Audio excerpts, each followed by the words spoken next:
Oke, bismillahirrahmanirrahim.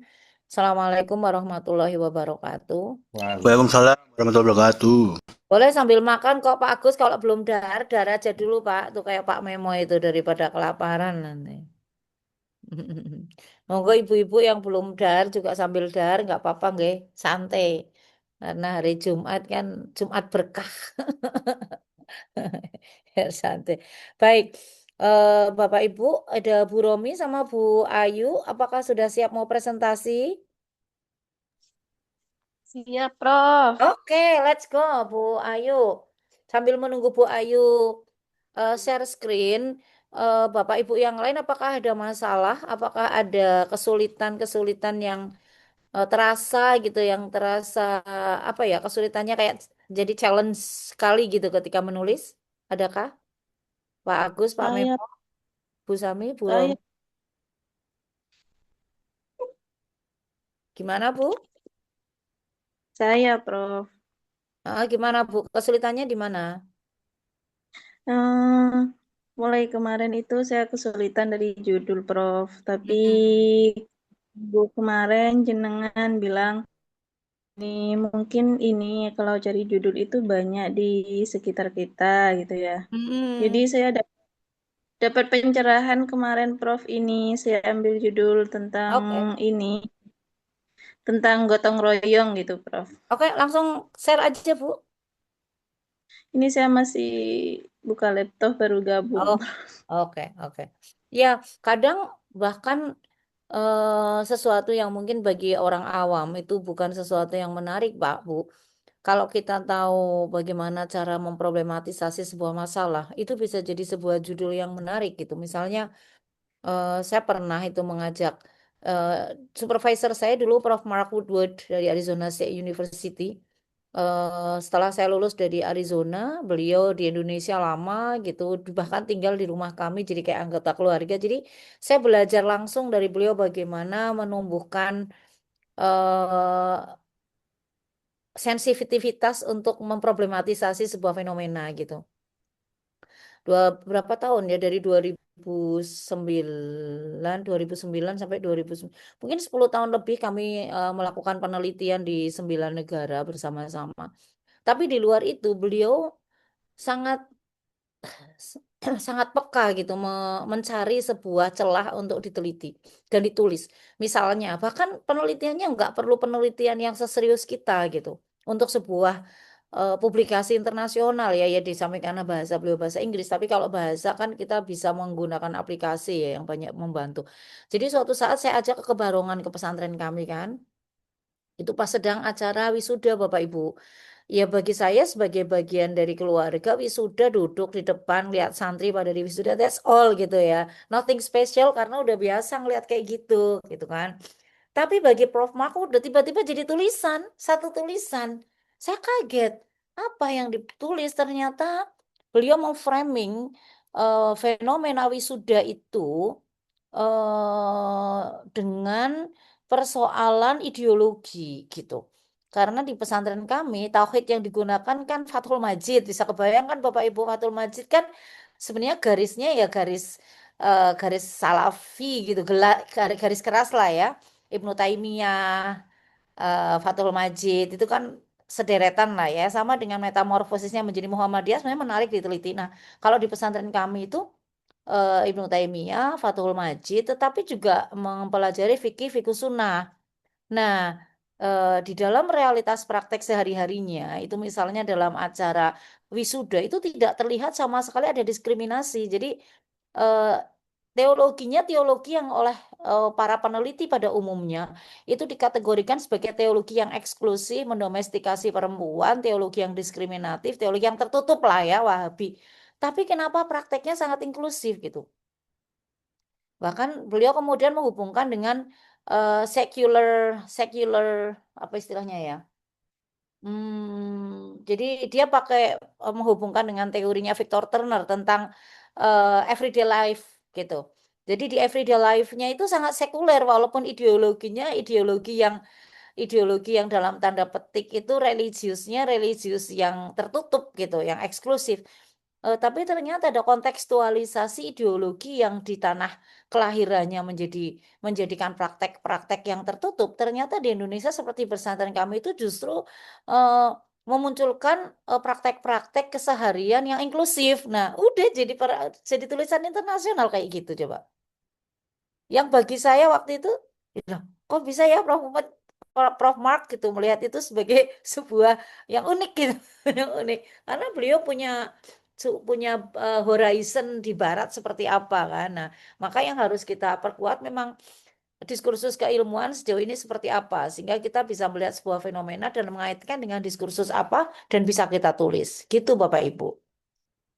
Seperti Bu Ayu masih belum bisa tampil. Mungkin bisa di-share di ini Bu di WA, di WA grup nanti biar dibantu oleh Pak Agus. Buka laptop nggak Pak Agus? Proses. Mungkin Pak Memo buka laptop atau biar saya bantu nggak apa-apa. Nanti saya nyatetnya di ini, nyatetnya di buku aja. Ya. Gitu Bapak Ibu. Jadi sering ya sesuatu yang mungkin bagi orang lain nggak ada masalah, tapi begitu kita punya banyak backpack gitu, backpack tentang berbagai diskursus ya terkait dengan tema macam-macam, kita jadi bisa connecting gitu, bridging fenomena itu dengan menghubungkannya dengan fenomena apa gitu, sehingga terlihat ada keunikan. Eh, Bu Ayu pakai dua device ya. Bisa di-share di grup, Bu, biar saya bantu.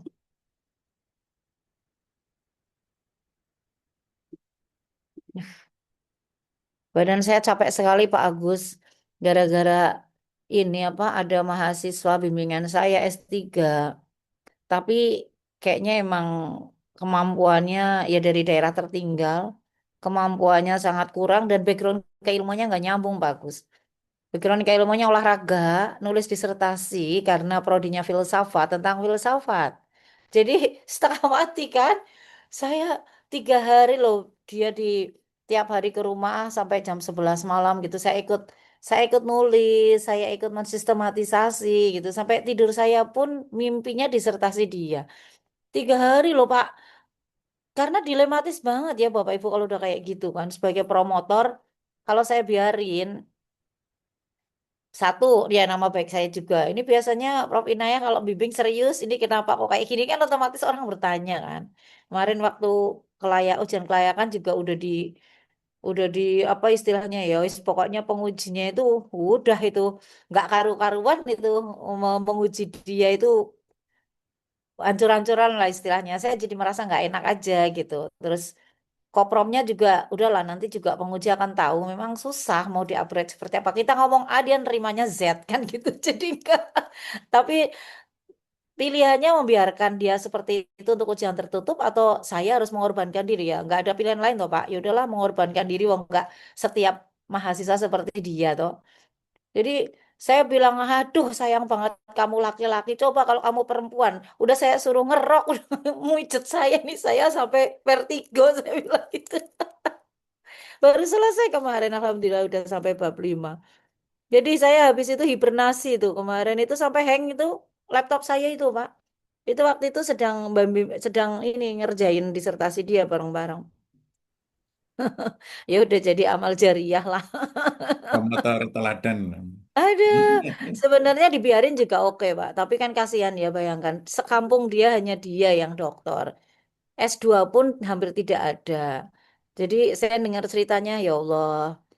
Di sini pun dia bukan orang yang mampu. Makan kadang nyari nyari dedaunan gitu untuk dia bisa makan. Tak suruh tinggal di rumah dia nggak mau. Saya malu, saya pemalu Umi Prof gitu manggil saya. Jadi saya nggak mau. Jadi aduh ya Allah kayak gitu masa nggak ditolong kan kasihan. Cuma ya itu terus badan saya yang remuk. Bener-bener. Soalnya disertasinya nggak bisa dipahami. Monggo Bu, belum bisa ini Bu. Belum ada yang Monggo Bu, bisa. ayo. Atau mungkin Bapak Ibu atau selain Bu Ayu, mungkin Bu Ayu bisa nomor 2, mungkin bisa Bu Romi, Bu Romi, Iya, apakah ada bahan? kan dulu Bu masih Romi belum dulu ini. boleh, Bu Ayu nanti menyusul.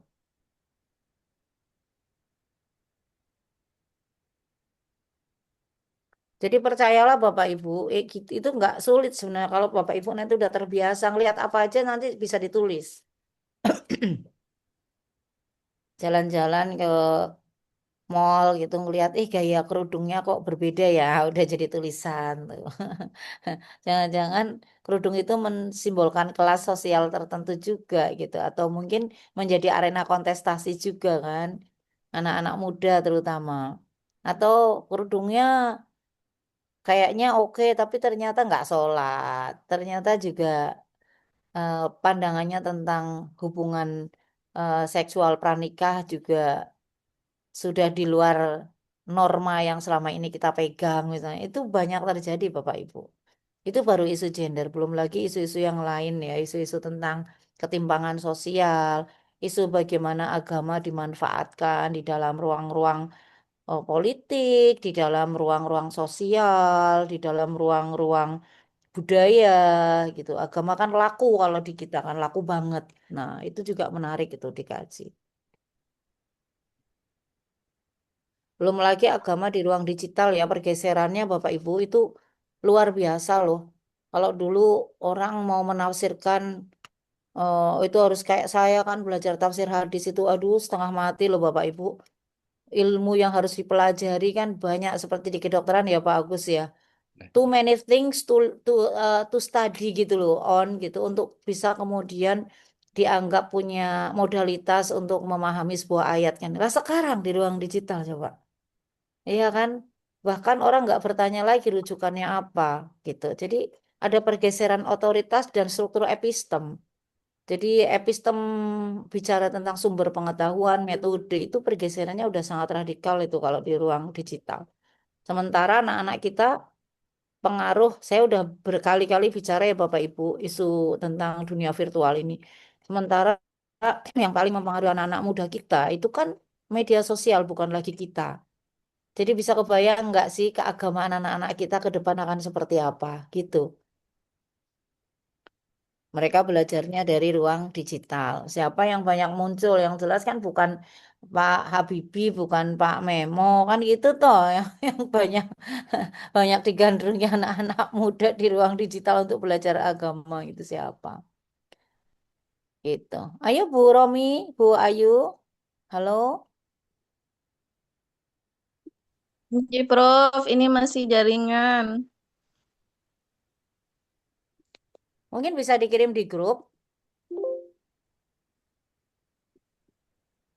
Pak Agus mau presentasi dulu apa sambil menunggu sayang waktunya? Tuh, Pak Agus malah sudah share keren ya. Pak Agus rajin sekali nih. Mencoba menerapkan apa namanya, tekniknya Prof Inayah. Iya itu Pak. Pokoknya insya Allah lancar Pak.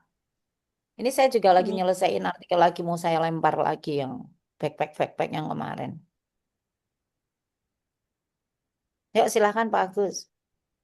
Apa Nanti sekarang tinggal disesuaikan selingkung jurnal aman Pak karena kan semua semua part penting itu kita udah punya gitu. ya, ya.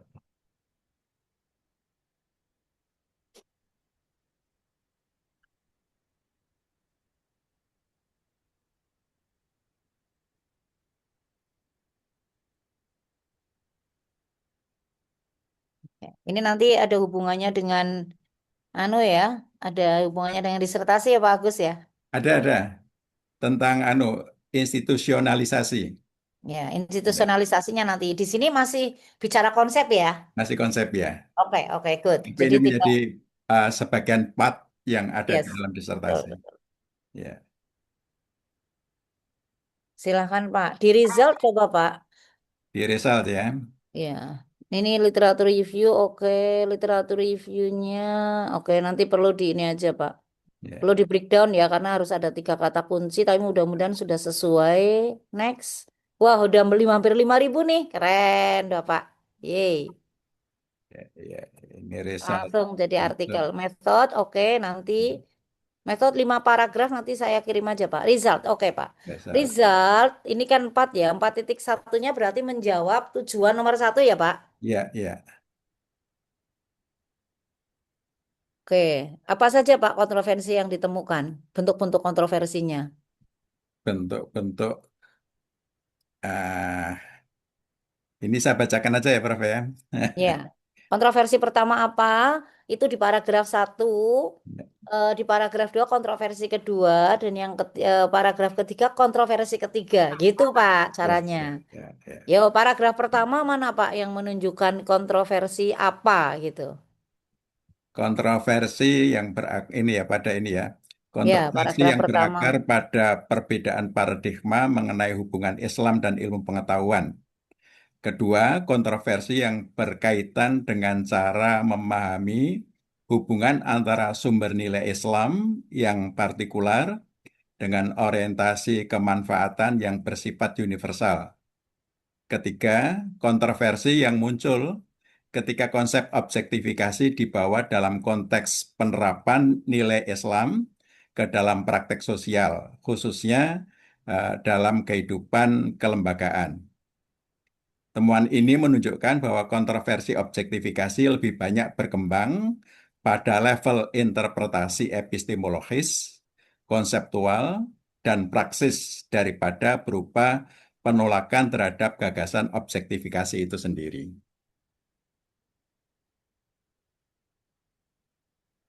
Terus Pak. Jadi 3 paragraf pertama itu kan bercerita tentang bentuk-bentuk kontroversinya Pak. Ya, ya. Tuh. Terus paragraf keduanya apa Pak? Harusnya bentuk kontroversi Ya. kedua ini. Sintesa literatur menunjukkan bahwa bentuk pertama berkembang terutama melalui perbandingan antara pengilmuan Islam Kuntowijoyo dan paradigma Islamisasi ilmu yang diajukan oleh sejumlah pemikir Muslim kontemporer. Ya.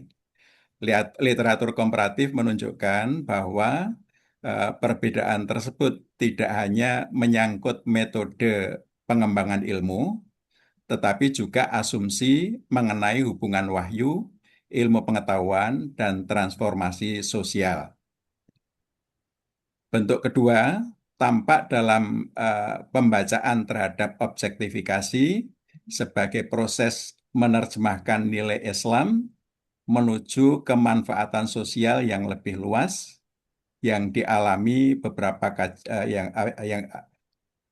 yang dalam beberapa kajian dipandang sebagai kekuatan konseptual. Sementara kajian lain mempertanyakan bagaimana orientasi universal tersebut tetap mempertahankan keterhubungannya pada sumber normatif Islam. Ini bentuk ketiga berkembang melalui kajian-kajian yang menerapkan objektifikasi pada bidang hukum, pendidikan, dan organisasi yang memperlihatkan bahwa penerjemahan nilai ke dalam praksis sosial selalu melibatkan konteks, aktor, dan struktur kelembagaan yang lebih kompleks daripada rumusan konseptual.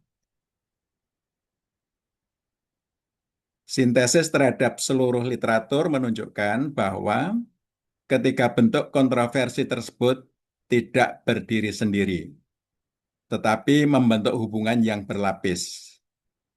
Perbedaan paradigma mengenai hubungan Islam dan ilmu memengaruhi cara objektifikasi dipahami secara konseptual, sedangkan perbedaan konseptual tersebut berimplikasi pada cara nilai Islam diterjemahkan dalam praktek sosial.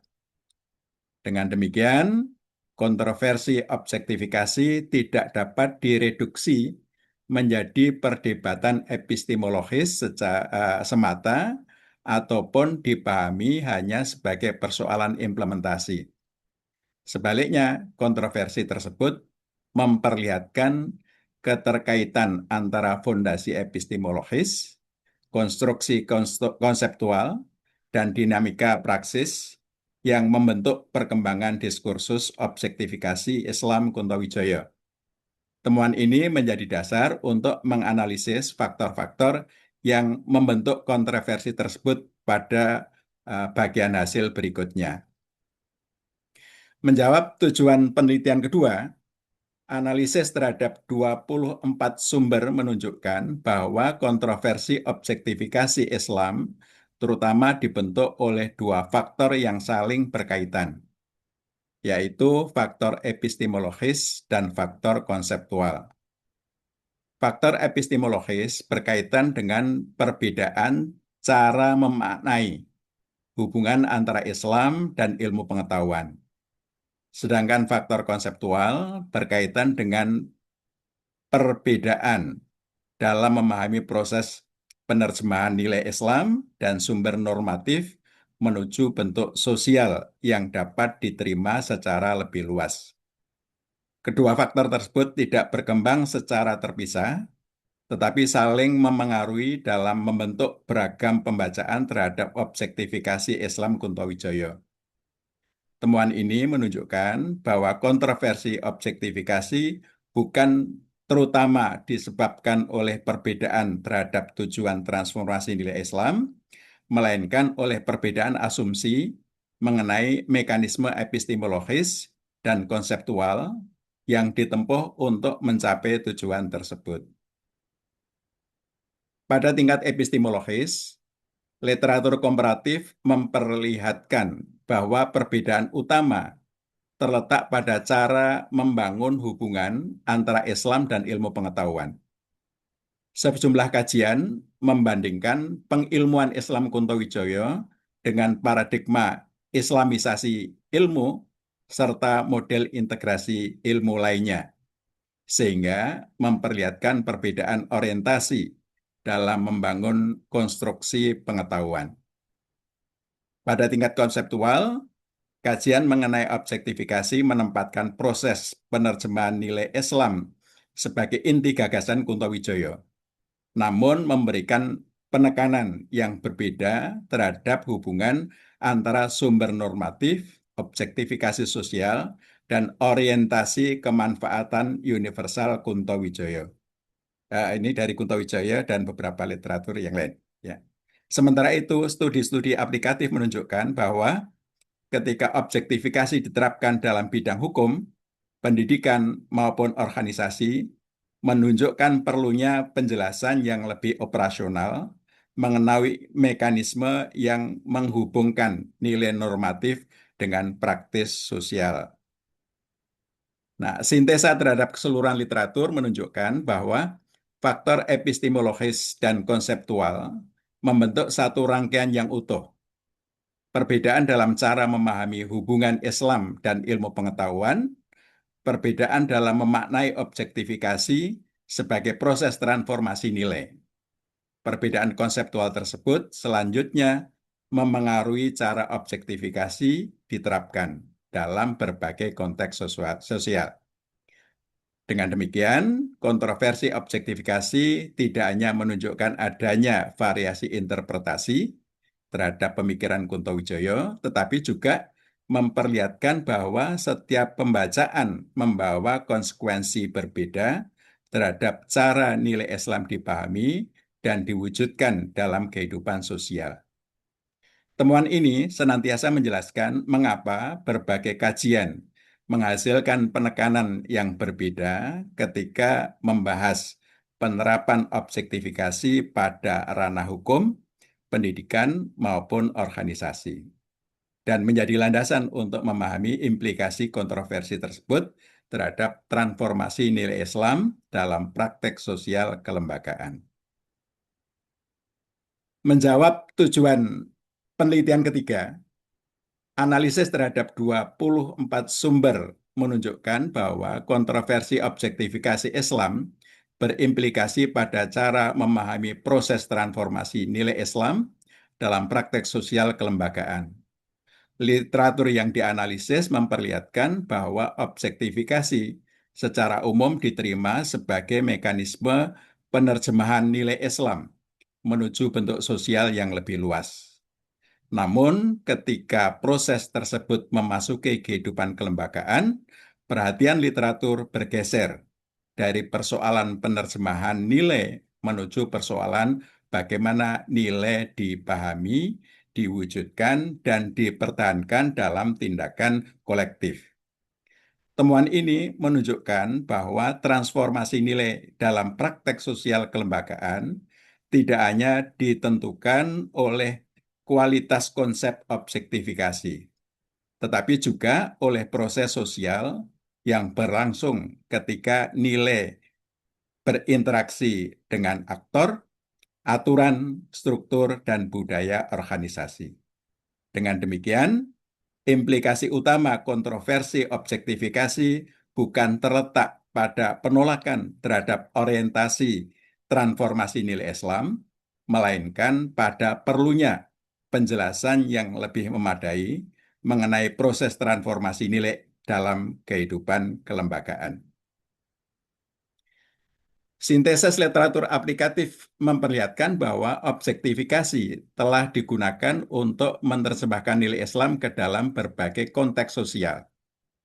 Dalam bidang hukum, objektifikasi diposisikan sebagai pendekatan untuk menghadirkan norma Islam dalam bentuk yang dapat bekerja dalam sistem hukum dan kehidupan masyarakat yang plural.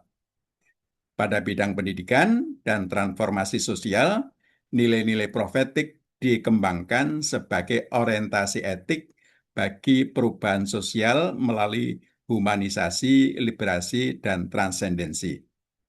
Sementara itu, kajian kelembagaan menunjukkan bahwa aktualisasi nilai dalam organisasi berlangsung melalui hubungan antara objektifikasi nilai Islam, objektifikasi nilai dalam visi, misi, kebijakan, dan struktur formal. Subjektifikasi melalui internalisasi individu, serta intersubjektifikasi melalui komunikasi dan interaksi sosial dalam pembentukan budaya lembaga.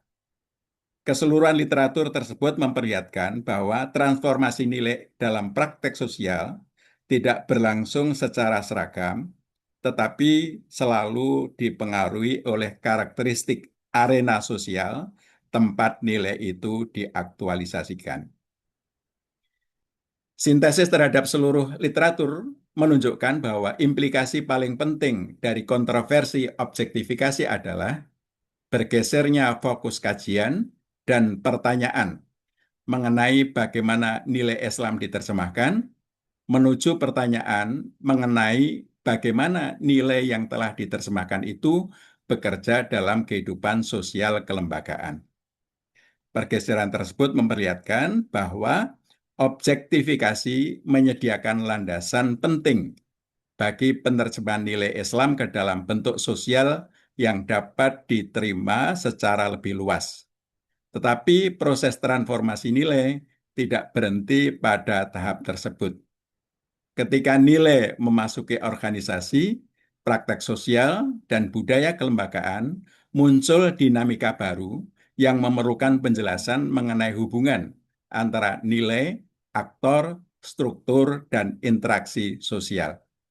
Oleh karena itu, sintesis ini menunjukkan bahwa implikasi kontroversi objektifikasi tidak berhenti pada perdebatan epistemologis, tetapi meluas ke persoalan bagaimana nilai Islam memperoleh bentuk keberterimaan dan keberlanjutan dalam praktek sosial kelembagaan. Sintesa ini sekaligus menjadi jembatan untuk mendiskusikan kontribusi konseptual artikel terhadap pengembangan pemikiran Islam profetik Kunto Wijoyo. Demikian, Prof. Terima kasih Pak Agus. Sambil menunggu ini yang mau presentasi yang lain, apakah sudah ada? Belum? Oke. Pak, nah ini Pak Habibie sudah. Pak Abdul belum ya? Belum presentasi nih. Bu Romi belum. Ini Bu siapa? Bu Bu Sami. Bu Sami Ayu. Oh, Belum kayaknya, Bu Prof. Ayu juga belum. Eh, Pak Nanda belum ya. Pak Isan sudah. Pak Bagus kemarin ya. Pak Bagus sudah. Sebentar saya cek. Pak Bagus sama Bu Maya sudah. Pak Bagus dan Bu Maya tanggal 11 kemarin. Oke. Oke, baik. Sambil menunggu yang mau presentasi, Bapak Ibu. Keren sekali loh Pak Agus, sudah sejauh itu sudah hampir 5.000 kata, jadi hampir terpenuhi untuk satu artikel. Masukan saya Pak, dan keren ya, tadi sudah mencoba sangat sistematik mengikuti alurnya ya Pak ya, bahwa di tujuan berjanji tujuan di paragraf 3 introduction itu berjanji mau menulis apa dan itu berusaha untuk menyesuaikan ya Pak ya. Nah, agar lebih sistematik Pak, result itu kan ada 9 paragraf. Ya kan? 3 paragraf pertama itu menjawab pertanyaan tentang bentuk-bentuk kontroversi. Jadi Bapak nanti sistematisasi lagi paragraf pertama bentuk kontroversi pertama terkait dengan hubungan antara misalnya ya hubungan antara Islam, misalnya nilai normatif Islam dengan sumber normatif misalnya ya. Nilai normatif Islam dengan apa metode misalnya. Itu paragraf pertama diselesaikan dulu gitu. Apa maksudnya kontroversi itu, kemudian rujukan tentang kontroversi itu apa dan kemudian contohnya seperti apa. Paragraf keduanya nanti bentuk kontroversi yang lain adalah terkait dengan hubungannya misalnya dengan objektivasi di dalam praktek sosial. Nah, maksudnya apa? Dijelasin, yaitu kaitannya dengan bagaimana misalnya merealisasikan nilai-nilai Islam yang normatif itu ke dalam historisitas praktek empiris di masyarakat. Kontroversi terutama bla bla bla bla bla bla bla bla. Harus ada rujukannya dan kemudian contohnya seperti apa, gitu Pak. Nah, nanti paragraf berikutnya kontroversi yang ketiga adalah ini, gitu. Nah, nanti 3 paragraf berikutnya faktor pendorong kontroversi yang pertama ini. Faktor pendorong lain adalah ini. Faktor pendorong ketiga ini, gitu. Itu paragrafnya beda-beda. Setiap paragraf itu main idenya itu harus satu, gitu Pak. Ya, seperti tadi di 3 paragraf pertama ketika berbicara tentang bentuk-bentuk kontroversi ya bentuk kontroversi pertama. Nah, itu main idenya ya bentuk kontroversi pertama itu. Nanti di paragraf kedua ya bentuk kontroversi kedua itu yang menjadi main idea dari paragraf tersebut. Itu yang paling penting itu. Kemudian nah, ini memang tricky ya Pak karena kan ini konsep, bicara konsep. Jangan sampai terkesan ini adalah review literatur. Harus dibedakan antara result dan review literatur. Gitu. Kalau review literatur itu kan mereview literatur yang sudah ada terkait dengan tema yang kita tulis. Itu review literatur. Artinya di dalam result mestinya rujukan Bapak Ibu itu ya dari rujukan yang dijanjikan menjadi objek material. Nah, di metode pasti dijelaskan. Dugaan saya sebagai pembaca dengan judul seperti ini, mestinya objek material Pak Agus itu ya tulisannya Kunto Wijoyo kan gitu. Dan tulisan mungkin orang yang berbicara yang merespon. Jadi tulisan yang merespon tulisannya Kunto Wijoyo sehingga terlihatlah kontroversinya. Jangan orang yang berbicara kontroversi. Kalau orang yang berbicara kontroversi itu masuk literatur review. Kalau misalnya Bapak justru di situ menunjukkan bagaimana orang berbicara kontroversi, artinya tulisan kita nggak ada yang baru. Karena orang sudah berbicara tentang kontroversi konsepnya Kunto Wijoyo, berarti kan nggak ada yang baru. Gitu. Logikanya seperti itu ya Bapak Ibu ya. Jadi di dalam result itu Bapak Ibu harus merujuk pada sumber-sumber primer yang dijanjikan menjadi objek material seperti yang ada di dalam judul itu. Gitu. Nah, sekali lagi karena judulnya kontroversi konsep objektivasinya Kunto Wijoyo, maka sumber primer pertama pasti harusnya adalah karya-karyanya Pak Kunto Wijoyo. Yang kedua adalah orang yang menanggapi, mestinya kan gitu ya Pak ya. Buku-buku yang menanggapi, yang pro dan kontra gitu, atau artikel-artikel yang menanggapi, yang setuju ataupun yang tidak setuju dengan tulisan atau pemikiran-pemikirannya Kunto Wijoyo, dan Bapak yang akan menarik kesimpulan ini kontroversinya nih gitu. Jadi mestinya seperti itu. Em, dan jangan sampai paragraf tidak ada referensi. Kalau paragraf tidak ada referensi itu seperti bahan ceramah nanti. Karena kan struktur paragraf, ingat ya Bapak Ibu, struktur paragraf. Struktur paragraf itu kan mengharuskan di kalimat ketiga itu adalah data pendukung, maka pasti harus ada referensi. Ya kan? Kalimat keempatnya adalah pesan apa contoh contohnya. Misalnya kalau bicara tentang kontroversi, ya contoh kontroversinya seperti apa gitu. Jadi kan pasti juga harus ada rujukan itu. Itu masukan saya biar sistematisasinya lebih apa ya Pak, biar lebih kuat, lebih terlihat. Kemudian tadi itu dikategorisasikan sesuai dengan tujuan dan resultnya, nanti perhatikan rujukannya. Saya kira itu sih Pak, tapi sebenarnya udah terlihat ya arahnya. Tinggal disistematisasi lagi ya Pak ya. Ya, Nanti terima kasih saya Pak. akan berikan guideline untuk metodenya. Nanti Bapak coba aja dilempar dulu ke Sinta gitu. Karena ini kan masih konsep yang sangat lokal ya. Jadi mungkin kalau ke Scopus agak berat, kecuali kalau melihat bagaimana bahwa Kunto Wijoyo yang Kunto Wijoyo yang sebenarnya lebih dekat ke pengislaman ilmu ya Pak ya. Islamisasi ilmu atau pengilmuan Islam ya? Pengilmuan Islam ya. Pengilmuan Islam misalnya sekarang ternyata di Gensi itu mendapatkan tempat yang lebih besar gitu loh, mendapatkan perhatian besar. Nah, itu menarik tuh, bisa jadi Scopus tuh karena ada isu aktual. Tapi kalau isu-isunya isu-isu yang sudah banyak orang melihat dan kemudian sudah apa ya, tidak ada sesuatu yang baru, mungkin kalau ke Sinta oke. Sinta 2, Sinta 3 masih bisa masuk karena strukturnya udah bagus. Gitu Pak Agus. Iya, iya. Insya Allah Nanti nanti silakan, nanti saya bantu sistematisasi ya Pak, kan udah ada di grup. Nanti saya kasih komentar. ya, ya. Oke, Bapak Ibu ada yang mau presentasi lagi?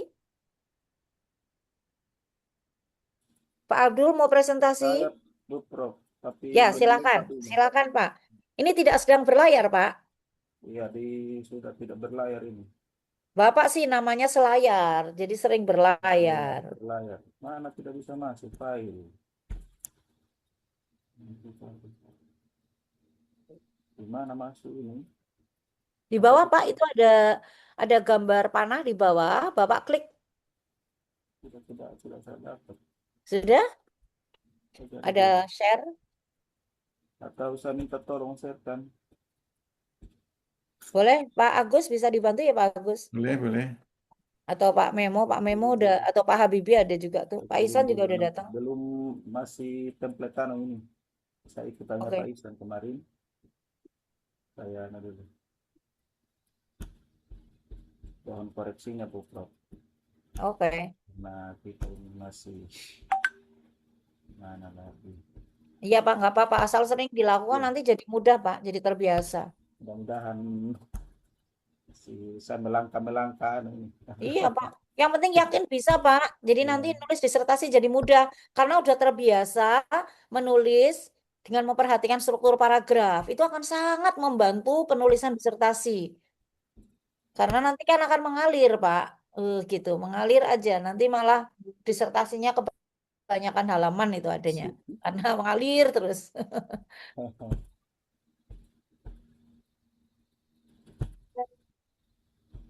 Pak Habibie udah dapat berapa kata Pak Habibie, Pak Isan? terus minta tolong Coba lihat jumlah katanya udah berapa kata. Masih ini Prof, masih menyesuaikan judul Prof. Soalnya untuk Gimana? mengaitkan antara tokoh. Sudah ini Prof, sudah literatur review sama bagian 1 sudah. Oke, oke. Good. Jadi perhatikan nanti ya menyusun resultnya ya. Saya Prof, saya kaitkan dengan judul saya tak? Itu Prof. Itu Prof. Oke, oke. Tuh saya kan ya masih terpotong-potong ini template-nya. Ada saya langkahi dulu nih Prof. Oke. Dan Judulnya Pak boleh diperlihatkan saya judulnya? judulnya itu Prof. bifurkasi strategi gerakan Islam, transformasi dakwah inklusif Muhammadiyah kalau melalui strategi IKA, filantropi kampus wilayah mayoritas dan minoritas untuk disertasiku. Kemudian saya kaitkan yang di kemarin kan saya ya Abdullahi Ahmad Anaim ya itu yang saya ya mudah-mudahan ya namanya sudah ada dasar ini untuk artikel ini ya. Introduction keempat, pesan pertama, kajian tentang pemikiran Abdullah Ahmad Anaim yang kaitan dengan bifurkasi, saya angkat bifurkasi. Anaim cenderung dikaitkan dengan nilai universal pemikiran Islam kontemporer asal Sudan yang terkenal dengan gagasannya tentang reformasi Islam, hak asasi manusia, dan dengan sekuler. Ia meyakini bagaimana perlunya pemisahan agama dan negara agar syariat dan HAM dapat direkonsiliasikan demi keadilan dan kesetaraan modern. Bifurkasi di sini atau pembelaan atau pemisahan strategi dalam pemikirannya bukanlah sekedar pemisahan antara agama dan negara, melainkan sebuah strategi mediasi untuk melindungi integritas agama itu sendiri dari kooptasi politik Anaim. Kemudian beliau berargumen bahwa untuk menciptakan ruang bagi keabsahan sipil dan keadilan sosial harus ada pemisahan antara Islam sebagai agama dan Islam sebagai kekuatan negara. Kemudian di situ P2-nya ringkasan pemetaan literaturnya yaitu kajian tentang pemikiran Abdullah Anaim.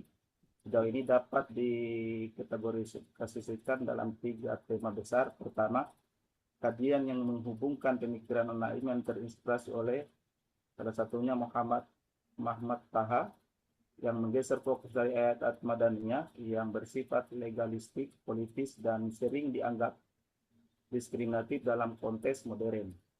Kemudian ke ayat Makkiyah yang lebih universal dan menjunjung tinggi kesetaraan mufti, itu dari Pak Mufti yang jadi literatur tambahannya. Kemudian selanjutnya menawarkan dasar metodologis untuk menafsirkan kembali isu poligami, realisasi suami istri dan kesetaraan gender dalam hukum kekeluargaan Islam menjadi rujukan utama bagi penelitian mengenai reformasi hukum keluarga berbasis pendekatan anak ini. Kemudian P3-nya tujuan ini, yaitu tujuan dari tulisan ini adalah untuk mengisi kekosongan yang belum mendapatkan banyak perhatian, terutama terkait pemikiran Abdullah Ahmad Anaim adalah mengkonstruksi hukum Islam agar tetap relevan dengan perkembangan masyarakat modern tanpa meninggalkan nilai-nilai dasar Al-Quran. Menurut Anaim, banyak ketentuan hukum Islam klasik merupakan hasil ijtihad yang dipengaruhi oleh konteks sosial historis abad ke-7 sehingga perlu ditafsirkan kembali sesuai dengan prinsip-prinsip universal Islam. Secara lebih detail tulisan ini membahas 3 aspek yang saling terkait sebagai berikut. Yang pertama, sebagian besar studi tentang Anaim berhenti pada pembahasan epistemologi, teori naskah atau reformasi hukum Islam secara umum. Kemudian kedua, kajian aplikatif terhadap hukum keluarga masih terbatas pada isu perkawinan dan kesetaraan gender. Kemudian ketiga, kajian yang secara khusus menerapkan metodologi Anaim pada hukum waris atau mawaris masih sangat sedikit sehingga menjadi peluang penelitian yang menjanjikan, misalnya terkait seperti pembagian waris laki-laki dan perempuan 2:1, ahli waris non-muslim, ahli waris pengganti wasiat wajibah, serta keadilan distributif dalam keluarga modern. Ya, belum saya hapus itu Pak Prof, itu template-nya kemarin. Tetap saya karena butuh lagi kajian lebih mendalam lagi, butuh masukannya. Template pertama menganalisis konsep bifurkasi 2 jalur strategi gerakan sosial Islam dalam pemikiran Abdullah Ahmad Anaim serta relevansinya bagi upaya pembaruan hukum Islam, pengaturan masyarakat sipil, dan pembangunan negara demokratis yang menjunjung hak asasi manusia serta menawarkan strategi ganda bifurkasi bagi gerakan sosial Islam, yaitu melalui transformasi pemahaman keagamaan dari dalam tradisi Islam dan melalui penguatan sistem sosial politik yang demokratis. Dengan demikian, penelitian ini diharapkan dapat menjelaskan kontribusi pemikiran lain terhadap pembaruan hukum Islam dan pengembangan gerakan sosial Islam yang adaptif terhadap tantangan masyarakat modern. Kemudian sosial Islam, bahkan secara lebih detail tulisan ini akan membahas bifurkasi gerakan sosial Islam bukanlah istilah baku yang secara eksplisit digunakan oleh An-Naim dalam karya-karya yang lainnya. Jika menggunakan istilah ini tersebut sebagai kerangka analisis penelitian, sebaiknya didefinisikan sejak awal, misalnya sebagai dua jalur strategi pembaruan yang dapat diturunkan dari pemikiran Naim. Kemudian pertama, reformasi internal melalui interpretasi syariah, kemudian kedua, reformasi eksternal melalui transformasi sosial, kemudian demokrasi dan perlindungan hak asasi manusia, kemudian pendefinisian ini akan membuat penggunaan istilah bifurkasi lebih jelas dan dapat dipertanggungjawabkan secara akademis. Kemudian template keduanya, itu penelitian ini bertujuan untuk memberikan bukti konseptual bahwa pemikiran Abdullahi Ahmad An-Naim mengenai strategi gerakan sosial Islam dibangun melalui dua jalur, yaitu bifurkasi, yaitu reformasi internal melalui reinterpretasi ajaran Islam dan reformasi eksternal melalui penguatan institusi demokrasi, masyarakat sipil serta penghormatan terhadap hak asasi manusia. Selain itu, penelitian ini bertujuan untuk membuktikan bahwa kedua strategi tersebut saling melengkapi dalam mendorong pembaruan hukum Islam yang kontekstual, berkeadilan, dan relevan dengan tantangan masyarakat kontemporer. Pendekatan yang dipakai kualitatif sebagaimana hindari yang sebaiknya membuktikan bahwa karena terkesan menguji hipotesis secara empiris dalam penelitian seperti ini, yaitu bagaimana menunjukkan, mengungkap, menjelaskan, dan menganalisis, kemudian mengidentifikasi. Kemudian tempat ketiga, yaitu penelitian ini dapat diarahkan untuk menunjukkan bahwa pemikiran Naim berlandaskan epistemologi yang bersifat kontekstual, yakni memahami Al-Quran dan Sunnah dengan mempertimbangkan konteks historis dan sosial. Dua, sumber pengetahuan An-Naim merupakan sintesis antara wahyu, akal, ijtihad, dan realitas sosial modern. Tiga, metode reinterpretasi itu ijtihad kontekstual menjadi dasar lahirnya strategi pembaharuan hukum Islam dan gerakan sosial Islam. Kemudian keempat, konsep bifurkasi strategi bukanlah pemisahan agama dari kehidupan sosial, melainkan pembagian strategi antara transformasi pemikiran keagamaan dan transformasi sistem sosial politik. Kemudian kelima, epistemologi An-Naim menghasilkan paradigma gerakan sosial Islam yang berorientasi pada keadilan, pada demokrasi, dan penghormatan terhadap hak asasi manusia. Dengan demikian, objek utama penelitian ini bukan hanya apa yang dipikirkan An-Naim, tetapi bagaimana dan atas dasar apa An-Naim membangun pemikiran. Inilah fokus analisis epistemologinya. Kemudian saya melangkah ke keempat ini. Saya belum butuh masukannya untuk persoalan itu. Kemudian saya langsung ke kesimpulan dulu. Belum, masih agak kalang kabut di situ. Ya, mudah-mudahan bisa ada arahnya sebentar. Kemudian kesimpulan, dari bifurkasi gerakan sosial Islam, pemikiran Abdullah An-Naim, penelitian menunjukkan bahwa pemikiran Abdullah An-Naim dibangun di atas epistemologi yang menempatkan Al-Quran, akal, ijtihad, dan realitas sosial sebagai unsur yang saling berkaitan dengan proses pembaruan hukum Islam. An-Naim memahami bahwa syariah merupakan hasil interpretasi manusia terhadap wahyu, sehingga terbuka untuk dikaji dan ditafsirkan kembali sesuai dengan perkembangan zaman, tanpa mengabaikan nilai-nilai universal Islam seperti keadilan, persamaan kebebasan, dan penghormatan terhadap martabat manusia. Berdasarkan landasan epistemologi tersebut, penelitian ini menemukan adanya bifurkasi strategi gerakan sosial Islam, yaitu strategi internal melalui reinterpretasi teks-teks keagamaan dan pembaharuan pemikiran Islam, serta kedua, strategi eksternal melalui penguatan masyarakat sipil demokrasi konstitusional, dan perlindungan hak asasi manusia. Kedua strategi tersebut bukanlah dua pendekatan yang saling bertentangan, melainkan saling melengkapi dalam mewujudkan transformasi sosial yang berakar pada nilai-nilai Islam sekaligus responsif terhadap tantangan masyarakat modern.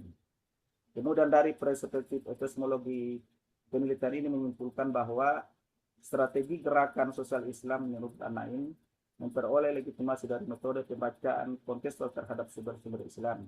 Pendekatan tersebut berupaya menjaga kesinambungan antara otoritas wahyu dan kebutuhan masyarakat kontemporer, sehingga pembaharuan hukum dan gerakan sosial dipandang sebagai bagian dari dinamika ijtihad yang terus berkembang. Dengan demikian, kontribusi utama pemikiran An-Naim terletak pada upaya menawarkan kerangka teoritis yang menghubungkan pembaruan pemikiran Islam dengan perubahan sosial melalui pendekatan yang menunjukkan bahwa analisis epistemologi membantu menjelaskan dasar pengetahuan, kemudian metode penafsiran dan pola argumentasi yang menopang gagasan An-Naim mengenai reformasi hukum Islam dan gerakan sosial Islam kontemporer. Karena dari penelitian ini bersifat perpustakaan dan menggunakan analisis epistemologi. Kemudian kesimpulan di atas ini menggunakan frasa seperti menunjukkan, menemukan, dan menyimpulkan berdasarkan analisis terhadap karya-karya An-Naim. Kemudian rumusan tersebut lebih tepat daripada menyatakan bahwa penelitian membuktikan kebenaran pemikiran An-Naim. Oleh karena itu, penelitian ini berupaya untuk mengisi kesenjangan tersebut melalui analisis yang lebih komprehensif terhadap pemikiran Abdullahi An-Naim, khususnya mengenai landasan epistemologi yang melahirkan hipotesis strategi gerakan sosial Islam. Kemudian tidak hanya mengkaji substansi pemikiran, tetapi juga menelaah sumber pengetahuan, metode penafsiran, dan proses argumentasi yang menjadi dasar lahirnya strategi pembaruan Islam yang ditawarkannya. Kemudian daftar pustaka yang menjadi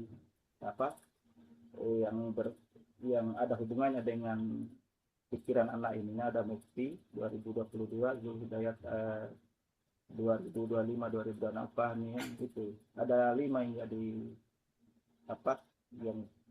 yang sempat mengembangkan juga pemikirannya ini Abdullah Ahmad An-Naim ini. Saya kira begitu Prof, masukan dan sarannya mohon karena masih banyak sebenarnya ini. Dan 21, 22, 23 ini belum masih agak gelap Bu Prof, mungkin masih perlu ada masukan. Baik, terima kasih Pak Abdul. Terima kasih Pak Abdul. Baik, monggo Bapak Ibu yang mau menanggapi, memberi masukan, membantu agar fokus gitu, silahkan. Pak Agus sudah membuka mic, silahkan Pak Agus. Sejak tadi terbuka Kak Prof. Sejak tadi terbuka, saya pikir open mic emang. Mau ngasih masukan Pak Agus? Belum Prof. Belum ya. Pak Habibie? Nyoba Prof. Yes. Meskipun belum selesai. Yes, nggak masalah.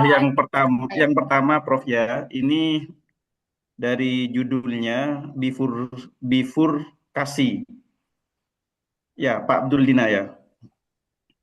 Jadi bifurkasi ini menurut teori siapa yang akan dimuat di situ. Jadi misalkan siapa teori yang membahas menurut siapa teori bifurkasi ini masih ambigu kayaknya di Pak Abdul Dina.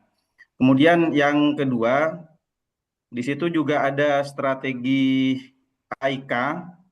Nah, ini menurut saya strategi AIK ini masih terlalu umum karena strategi AIK itu kan ada banyak di situ misalkan meliputi akidah, kemudian ibadah, akhlak atau kemuhammadiyahannya gitu. Fokusnya ke apa gitu.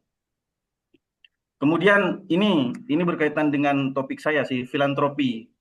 Filantropi kampus itu seperti apa Pak Abdul Dina? Filantropi kampus ini kayaknya istilahnya itu sama sih kayak saya mengaitkan sesuatu hal yang sebenarnya tidak bisa dikaitkan, tapi saya nyoba menginternalisasikan kata itu seperti itu. Jadi filantropi kampus itu maksudnya apa? Karena kalau filantropi itu kan kita tahu fokusnya ke tata kelola filantropi, misalkan kayak di Muhammadiyah ada lazisme seperti itu. Atau misalkan di kampus Muhammadiyah itu ada filantropi apa misalkan, itu juga yang ketiga. Kemudian yang selanjutnya ini apa ya? Saya masih belum menemukan karena masih banyak variabel yang dipakai di situ. Kalau membahas masalah objek formal materialnya, kemudian konteksnya, mungkin di situ masih agak global karena masih agak melebar karena belum fokus judulnya seperti itu. Mungkin itu Pak Abdul Dina. Ya. Pak Habibie, pemahaman saya malah itu bukan judul artikelnya, itu judul disertasi ya Pak ya? Saya jawab dulu, Prof. Saya jawab dulu, Oke. Prof. Saya jawab, Prof. Oke, Ya, silakan. saya di sini, Saudara Muhammad Habibie, itu judul tesis saya. Kemudian Disertasi kan ya? judul tugas saya kan Abdul An-Naim, kemudian saya kaitkan dengan bifurkasi. Itu yang jadi. Tapi saya tidak terlalu kaji lebih jauh tentang persoalan ini, persoalan filantropi. Persoalan filantropi dan tadi saya berikan judul disertasi saya itu sudah saya bahas tuntas di disertasi saya. Tapi ini yang saya bahas itu tentang tentang pemikiran Naim berkaitan dengan bifurkasi. Itu saya lebih condong ke situ. Kemudian kalau saya mau jelaskan tentang apa yang diharapkan oleh Pak Ustaz Muhammad Habibie tadi berkaitan dengan judul saya juga tidak apa-apa, saya jelaskan juga supaya ada juga tambahan ilmu kita. Kemudian ada masukan bagus sekali untuk itu. Kalau di judul saya itu berulang kali saya bahasakan di dokumenter saya kata di Pak Suryadi kemarin, yaitu di wilayah filantropi itu kan di judul saya itu kan konteks sosialnya itu di wilayah minoritas itu di ITSBM Selayar, kalau itu berkaitan dengan disertasi saya. Kemudian di wilayah minoritas itu di Universitas Maumere Umum. Nah, itu. Kemudian implementasi AIK-nya berbasis pada, kalau di wilayah mayoritas itu berbasis pada wilayah tajdid.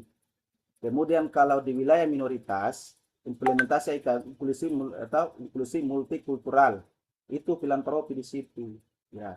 Di mana kalau di wilayah minoritas lagi, mayoritas itu di wilayah Sulawesi Selatan, Selayar, ITSBM Selayar, yaitu penguatan amal usaha dan pendidikan. Tapi kalau di wilayah minoritas, di Universitas Maumere itu kita kan minoritas di sana, itu bicara filantropi Muhammadiyah. Kemudian kalau di wilayah mayoritas lagi, dakwah kampus berbasis tajdid.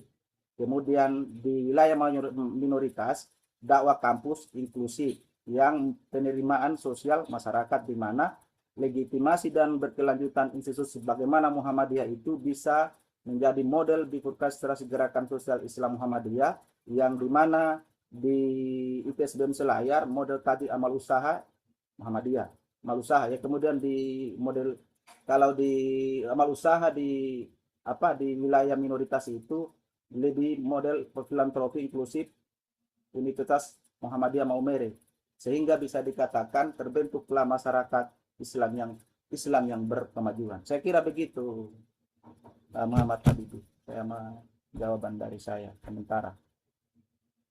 Kembali Pak Prof. Assalamualaikum warahmatullahi wabarakatuh.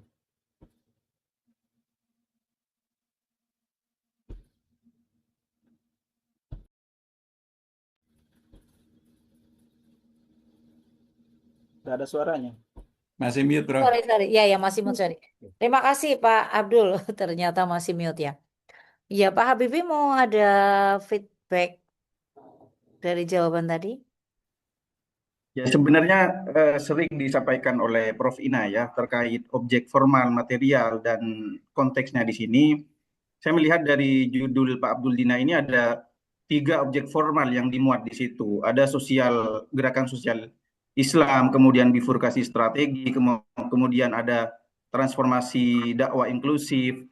Kemudian objek materialnya di sini saya melihat juga ada 3, ada Muhammadiyah, ada AIK, dan filantropi Islam.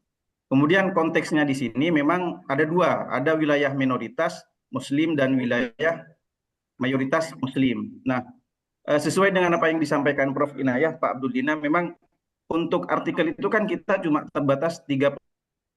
Dengan keterbatasan itu, kalau misalkan memuat beberapa objek formal di situ, mungkin tidak akan maksimal dalam pembahasannya seperti itu. Kalau misalkan ini judul disertasi, oke, karena di situ banyak paragraf yang akan dimuat dan banyak pembahasan. Tapi kalau misalkan untuk konteksnya adalah artikel, saya kira ya mohon maaf mungkin terlalu banyak di situ yang dimuat kayak gitu. Hampir sama sih dengan permasalahan judul saya yang kemarin itu. Untuk Kayak gitu, Prof. Mohon artikel maaf. ini, untuk artikel ini saya hanya bifurkasi, saya angkat dengan pemahamannya Abdul An-Naim toh, Abdul Muhammad An-Naim, itu saja. Dan saya tidak bawa itu tidak kasih masuk, tidak dimasukkan itu filantropi. Karena di filantropi itu pembahasan disertasi saya. Panjang sekali kalau saya bahas semua, terus kayaknya saya hanya ambil wilayah bifurkasinya saja. Jadi judul konkretnya apa, Pak? Saya juga baru mendengar bifurkasifikasi loh, Pak. Tadi pertanyaan Pak Habibie itu teori siapa dan mungkin bisa dibantu dijelaskan biar kami punya gambaran Kalau bifurkasifikasi. begitu harus saya bahas disertasi itu, Prof. Bukan secara konseptual aja, sederhana. Apa itu bifurkasifikasi? Biar kami punya bayangan untuk membantu diarahkan kemana.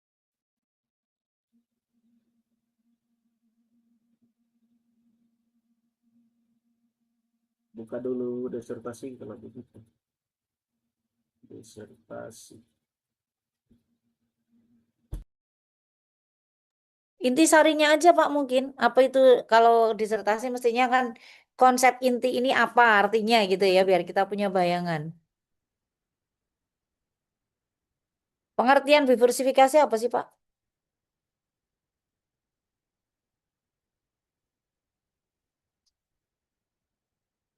Karena siapa tahu anak Im tidak bicara soal itu kan. Jadi jangan dipaksakan juga.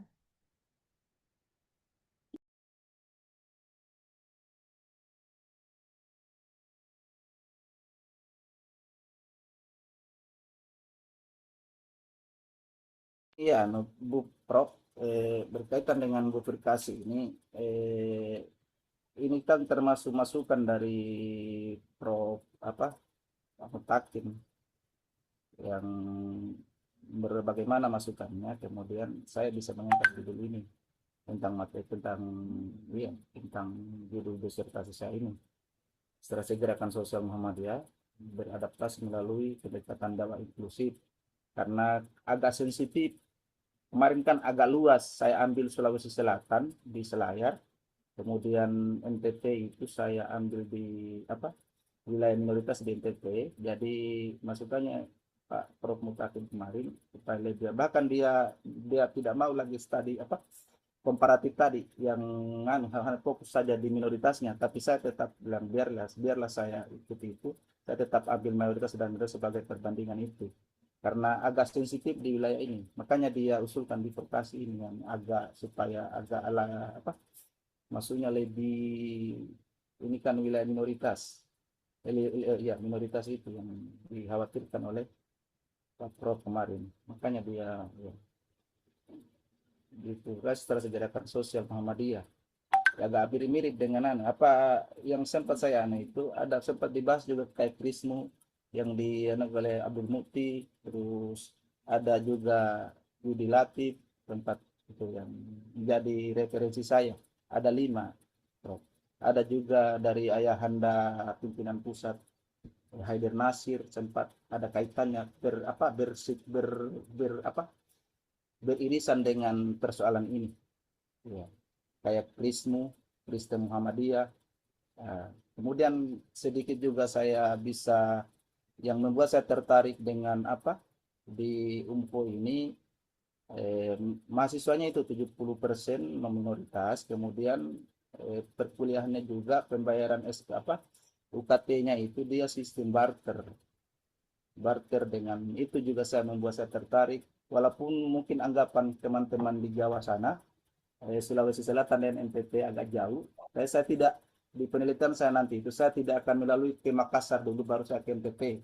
Tapi saya lepas dari Selayar, saya kan di Sulawesi Selatan dan Bu Prof ini kan agak dekat dengan NTT. Kalau saya biaya dari pulau saya di pulau terluarnya di Selayar itu kan salah satu kabupaten terpisah dari Sulawesi Selatan. Kemudian tempat tugas saya dulu, saya sebagai guru di pulau-pulau itu, tinggal 5 jam saya ke NTT, Bu Prof.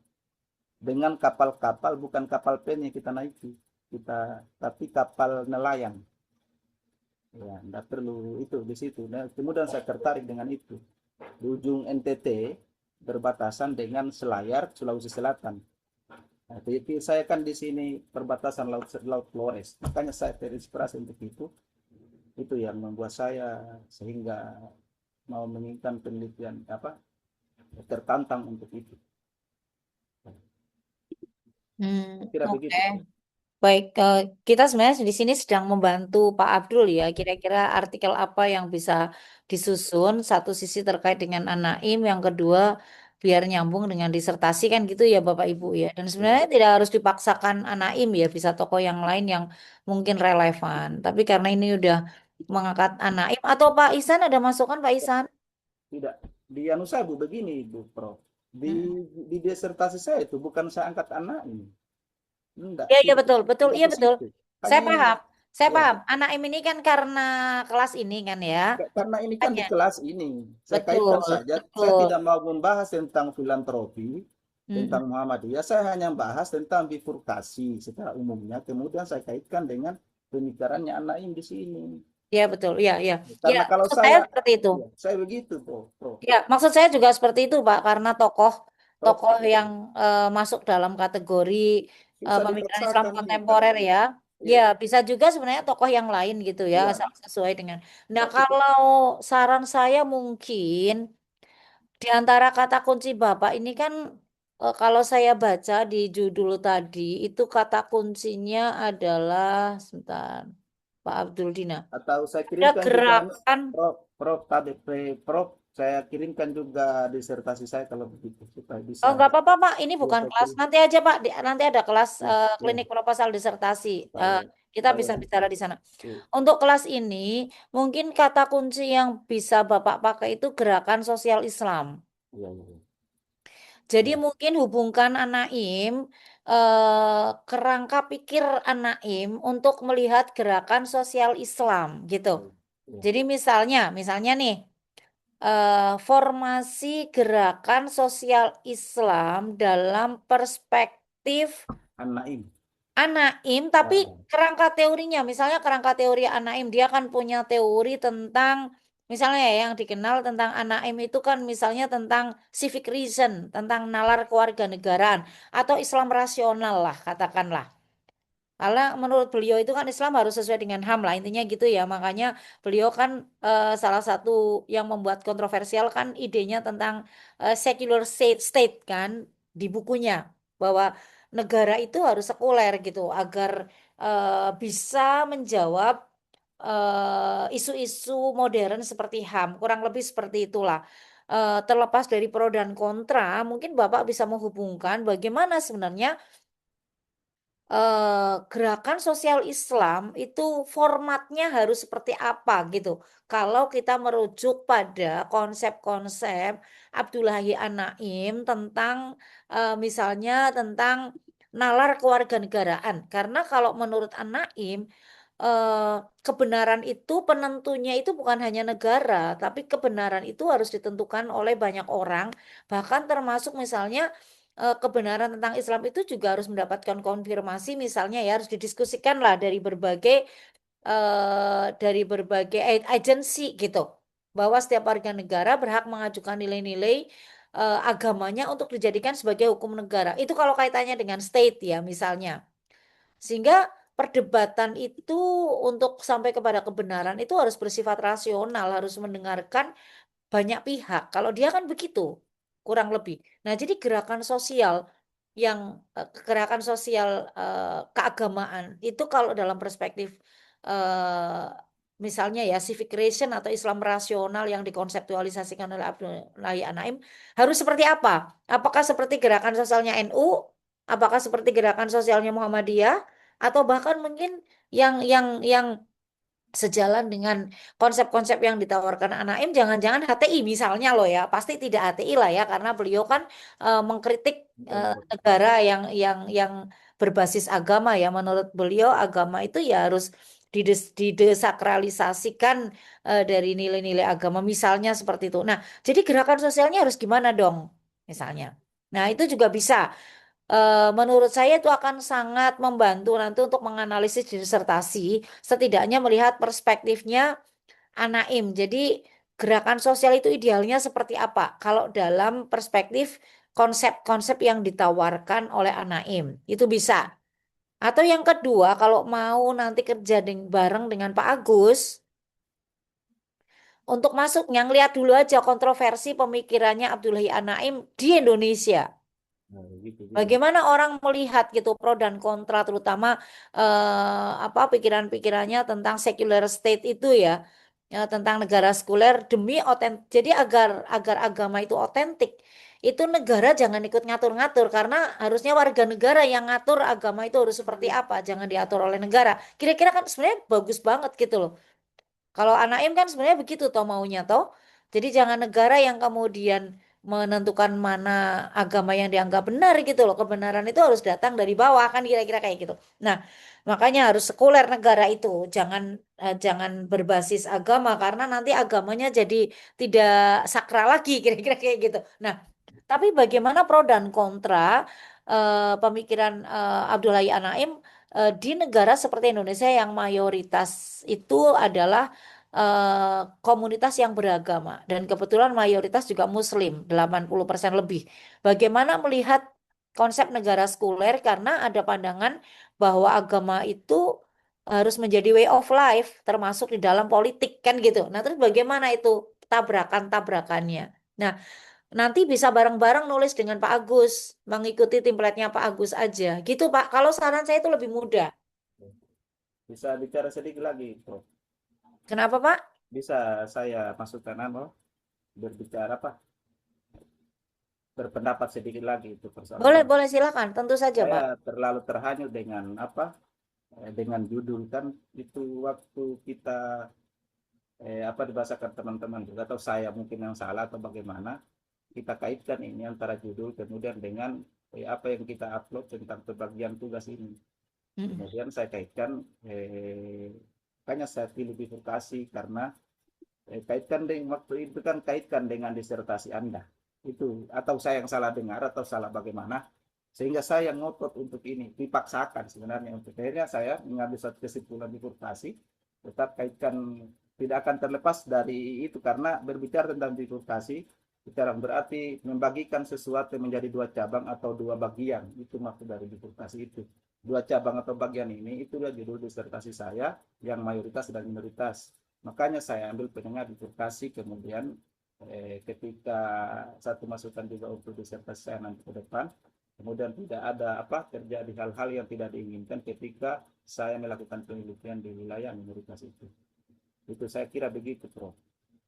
Ya, kalau memang ada masukan itu ya saya bisa juga saya bagaimana saya ikut template-nya Agus aja saja kalau Ya, sebenarnya sih monggo ya, saya menyerahkan kepada Bapak Ibu sekalian ya, mana yang Bapak Ibu sesuai dengan data dan kapasitas yang Bapak Ibu miliki aja ya, apalagi dengan waktu yang tidak panjang ya. Jadi sekali lagi saya hanya berperan untuk memberikan masukan-masukan, tapi final decision-nya tetap Bapak Ibu sekalian sebagai penulis ya. Karena ya memang kalau saran saya dan itu yang saya lakukan, setiap artikel yang kita tulis itu hubungan dengan disertasi itu adalah strategi yang sangat efektif memang. Gitu.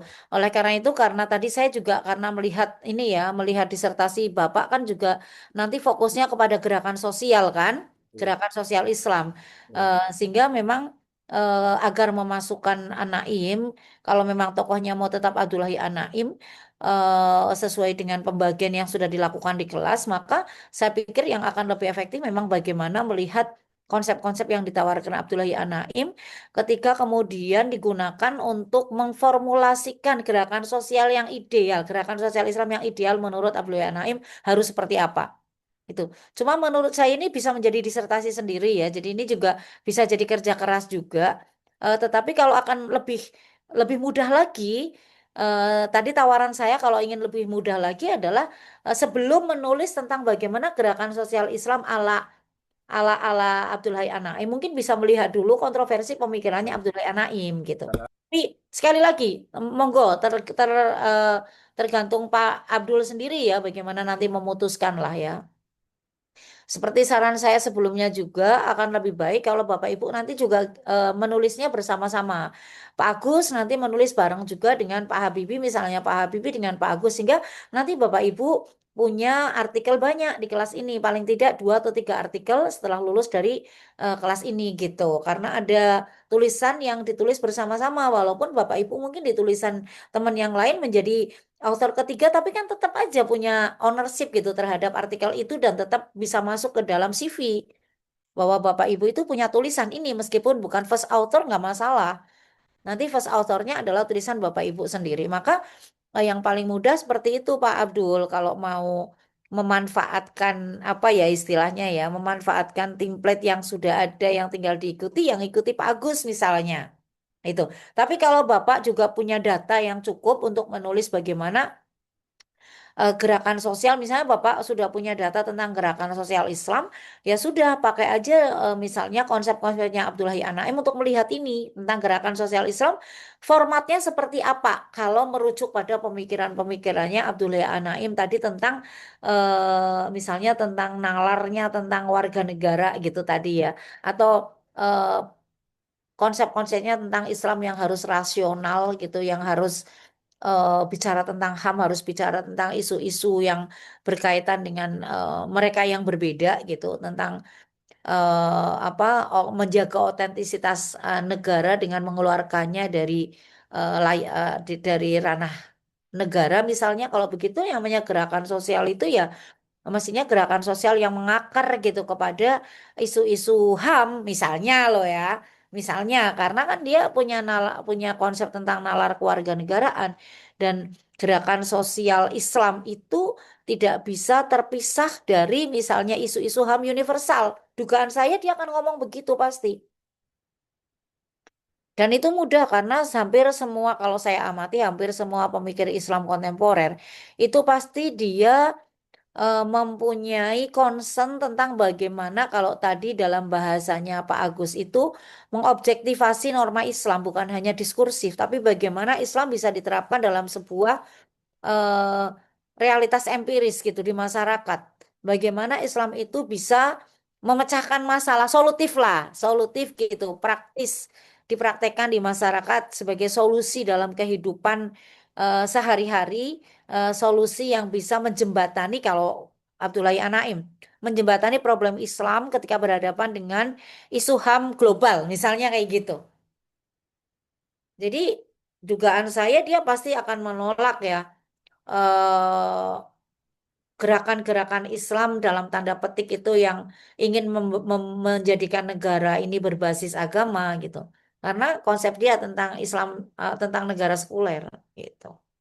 Itu juga menarik Pak Abdul gitu. Jadi monggo kembali ke Pak Abdul aja ya, nanti mau menulis yang mana. Oke. Saya tidak akan harus begini. Enggak lah Bapak, Bapak Ibu kan udah S3. Jadi mestinya sesuai dengan kebutuhan dan sesuai dengan kapasitas dan data terutama yang Bapak Ibu miliki itu. Saya kira itu Pak Abdul. Siap. Oke. Jadi itu bisa jadi 2 3 artikel Pak yang berbeda-beda. Tapi saya minta 1 artikel aja deh untuk kelas ini. Artikel yang first author ya. Nanti artikel yang lain Bapak Ibu menjadi author ketiga atau keempat nggak masalah. Gitu Pak Abdul. Siap, Prof. Saya mungkin belum bisa masuk secara apa secara detail karena kan judulnya belum ada. Karena kan harus berangkat dari judul. Seperti tadi dikatakan oleh Pak Habibie, karena judul itu yang akan menjadi kayak kemudi ya Bapak Ibu ya.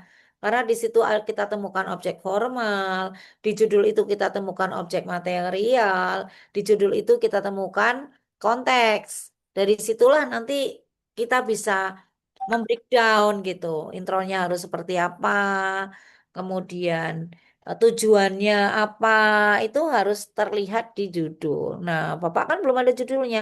Jadi nanti coba Bapak pilih dulu mau fokus ke apa, kemudian rumuskan judulnya. Gitu ya Pak Abdul ya. Siap, Prof. Sambil berlayar juga boleh kok Pak. Siap, siap, Sambil Prof. berlayar. Oke, sebagai Gitu ya Pak Abdul, maaf ya siap, belum Prof. bisa masuk Siap, sampai Prof. detil gitu karena masih harus Bapak harus memutuskan dulu fokusnya mau kemana gitu. Siap, Prof. Oke, tadi yang sudah siap kayaknya Bu Ayu ya Bu Ayu. Tadi telepon mati lampu, Prof, di rumahnya, Prof. Siapa? Bu Ayu. Ya Allah, ya nggak apa-apa. Hanya lampunya yang mati kok. Yang penting kan laptopnya masih hidup, orangnya masih fully charge gitu. Assalamualaikum Prof. Hidayah. Ya Prof, Waalaikumsalam. nanti di akhir saya mohon waktunya ya. Setelah teman-teman semua selesai, saya mohon beri waktu sedikit gitu. Oke. Mungkin yang lain dulu ya. Oke Bu Maya, Bapak Ibu yang lain ada yang mau presentasi lagi yang belum? Pak Nanda, ayo Pak Nanda beranikan ayo. Kita tinggal 2 kali pertemuan loh, jangan salahin saya loh Bapak Ibu. Saya udah manggil-manggil terus ini kayak penjual Saya mencari tertarik pembeli. buat Ayo bertanya. Pak Nanda semangat. Bu, saya ini izin Saya mau mau tanya apa? promo untuk teman saya yang satu kampus tuh Bu Sami Ayu sama Pak Habibie, boleh tahu ya?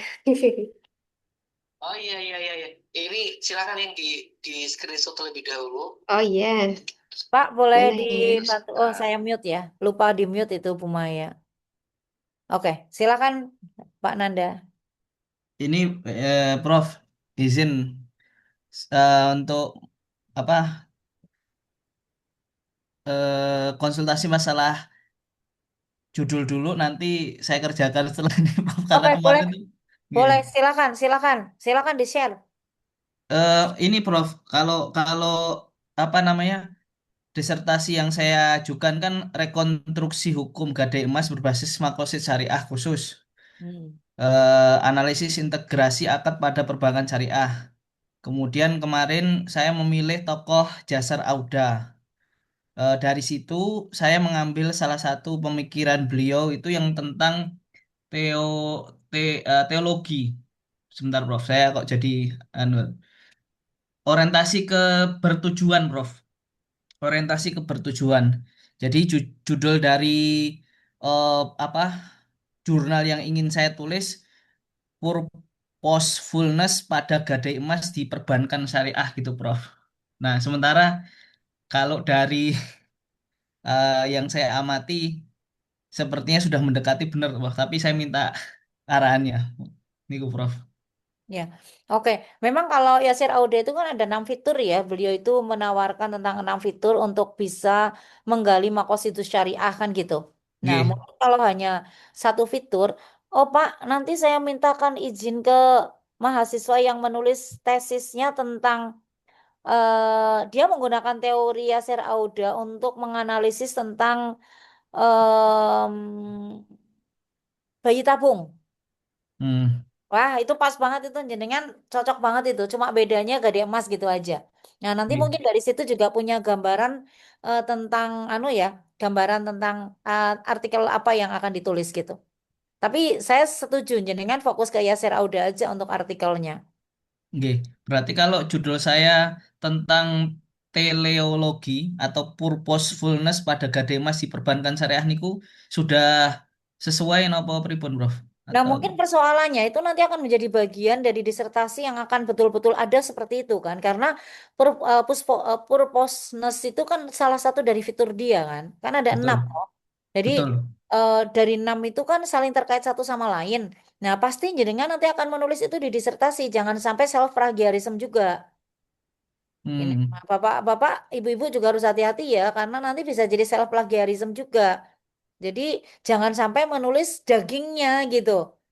Nulisnya yang nyerempet-nyerempet berkaitan, tapi jangan dagingnya, karena dagingnya itu kan nanti akan dipakai untuk disertasi kan. nggih, Nah, nggih. misalnya, iya, jadi lebih baik menulisnya misalnya tentang, yaitu tadi kayak pro dan kontra, pemikiran apa, atau misalnya melihat struktur epistem dari teori sistemnya Yasser Auda, gitu. Jadi melihat melihat tokohnya gitu. bukan pada penerapannya. Penerapannya kan nanti di disertasi kan, Pak. Hmm. Itu pasti akan dibahas itu di disertasi karena jenengan pakai teori sistem beliau. Pasti harus membahas tentang ya Allah agak susah banget sih. Purposefulness, purposefulness. Itu pasti akan di anu sama beliau. Pasti pasti Mas Nanda itu pasti akan membahas tentang itu menjadi salah satu bagian dari disertasi karena ketika berbicara tentang teori sistem Yasir Auda dalam apa dalam isu apapun itu pasti akan membahas ini. Jadi sebaiknya jangan untuk artikelnya. Artikelnya Hmm. lebih baik ketokohan beliau aja. Misalnya yaitu tadi melihat struktur epistem pemikiran Yasir Auda, melihat kontroversi pemikirannya di dunia Islam bukan Hmm. hanya di Indonesia, tapi dunia Islam, atau melihat misalnya dari perspektif itu tadi pro dan kontranya seperti apa, atau bisa melihat tentang genealoginya, Pak. Kalau mau pakai Foucauldian, melihat genealogi pemikiran sistem, gitu misalnya genealogi, teori sistem Yasser Auda misalnya. Jadi melihat kesejarahan. Jadi melihat bagaimana siapa yang mempengaruhi Yasser Auda. Apa kontestasi pengetahuan yang membentuk pemikirannya Yasser Auda itu seperti apa? Karena kalau genealogi dalam perspektif Michel Foucault itu kan bersifat kontestatif ya. Jadi bagaimana sejarah yang membentuk diskursus yang dominan di pemikiran Yasser Auda. Kalau saran saya ke situ aja, Pak. Secara genealogis melihat terbentuknya pemikirannya Yasser Auda tentang teori sistem itu. Berarti kalau judul utuhnya pripun Prof yang Misalnya, eh, ya. kan kok berarti objek material jenengan itu teori sistem Yasser Auda kan? G. Itu. Jadi teori sistem dalam konteksnya Yasser Auda. Maka jenengan objek formalnya adalah misalnya kalau pakai model Foucauldian adalah genealogi. Nanti Hmm. belajar aja teori genealoginya Michel Foucault. Gitu. Jadi Misal Foucault. Foucault, ya Foucault. Yang relasi kuasa pengetahuan, relasi kuasa. Konsepnya tentang relasi kuasa. Jadi genealogi, konsep gitu, genealogi, teori sistem gitu, Yasser Auda. Udah menarik itu. Gitu aja ya Prof. Iya, genealogi, teori sistem perspektif Yasser Auda gitu, atau genealogi teori sistem Yasser Auda, atau melihat pro dan kontranya. Kalau genealogi lebih menarik, jadi kan jadi belajar teori baru juga, teorinya Hmm. Foucault. Ke Kalau situ teori aja, Pak. Foucault-nya berarti tidak usah disebutkan di judul apa pripun Prof? Itu genealogi, otomatis sudah genealoginya. Langsung. Nanti di literatur review kan akan dijelaskan. Oh. Jadi merujuknya ketika bicara tentang genealogi, genealogi adalah konsep yang ditawarkan Foucault yang bla bla bla bla bla bla. Genealogi mencakup bla bla bla bla bla bla. Gitu aja. Ya, Prof. Oke? Oke. Prof, nanti Jangan kalau langsung ke teori sistemnya diterapkan, nanti tabrakan dengan disertasi jenengan. oh, ya itu kemarin yang sempat saya itu agak lama untuk kontemplasi itu, Prof. Jadi saya awalnya kan udah bikin yang malam-malam itu, terus gatot itu kan, gagal total itu kan. Terus saya melihat Apa? banyak dari teman-teman belajar lagi. Terus saya berusaha merangkai judul. Nah ini masih salah, masih salah, masih salah. Terus terakhir saya mikir yang itu tadi Prof, salah satu pemikiran beliau kan. Nanti saya kupas di salah satu yang akan saya bahas di disertasi seperti itu. Saya Tapi masih punya nomor beliau nggak ya? Bisa. Beliau masih hidup nggak sih? Masih kan? Saya dulu sering sering ketemu Abdullahi Anaim, Yasir Auda itu sering ketemu. masih Prof, saya tahun lalu itu ikut yang UMS itu kan pernah ngadakan Oh, makoset udah ya? tafsir. Oh, udah. Ya, Kalau gitu, kalau komunikasi sama beliau aja baik banget kok, Pak Yasir. tapi kayaknya nggak punya nomornya Prof. Cuman Oh, nanti saya cuman cek ya. Ini mati ya HP saya. Paling nggak oh, lewat emailnya. Abdullahi Anaim, Yasir Auda. Saya kenal baik karena dulu sering kita undang ke UIN. mm. Kalau saya japri jenengan mawon pripun Prof. Boleh, boleh. Oh iya, Nanti saya. Tapi gitu, larinya ke situ ya Pak Nanda. Jadi iya jangan Prof. menerapkan teori beliau karena itu yang akan dilakukan di disertasi. Iya. Jangan. Jadi kan justru menempatkan ya kayak istilahnya masih di pinggiran lah gitu.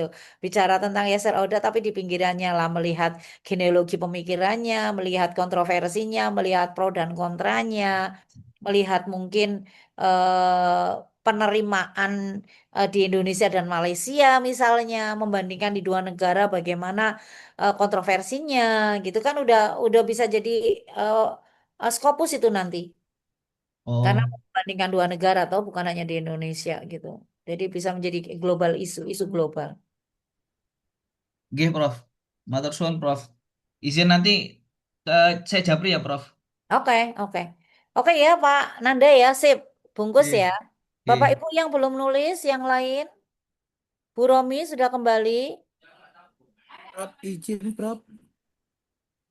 Siapa nih? Oh Pak Pak Isan Prof. Isan, silakan Pak Isan. Prof, Pak Isan udah berapa kata nih?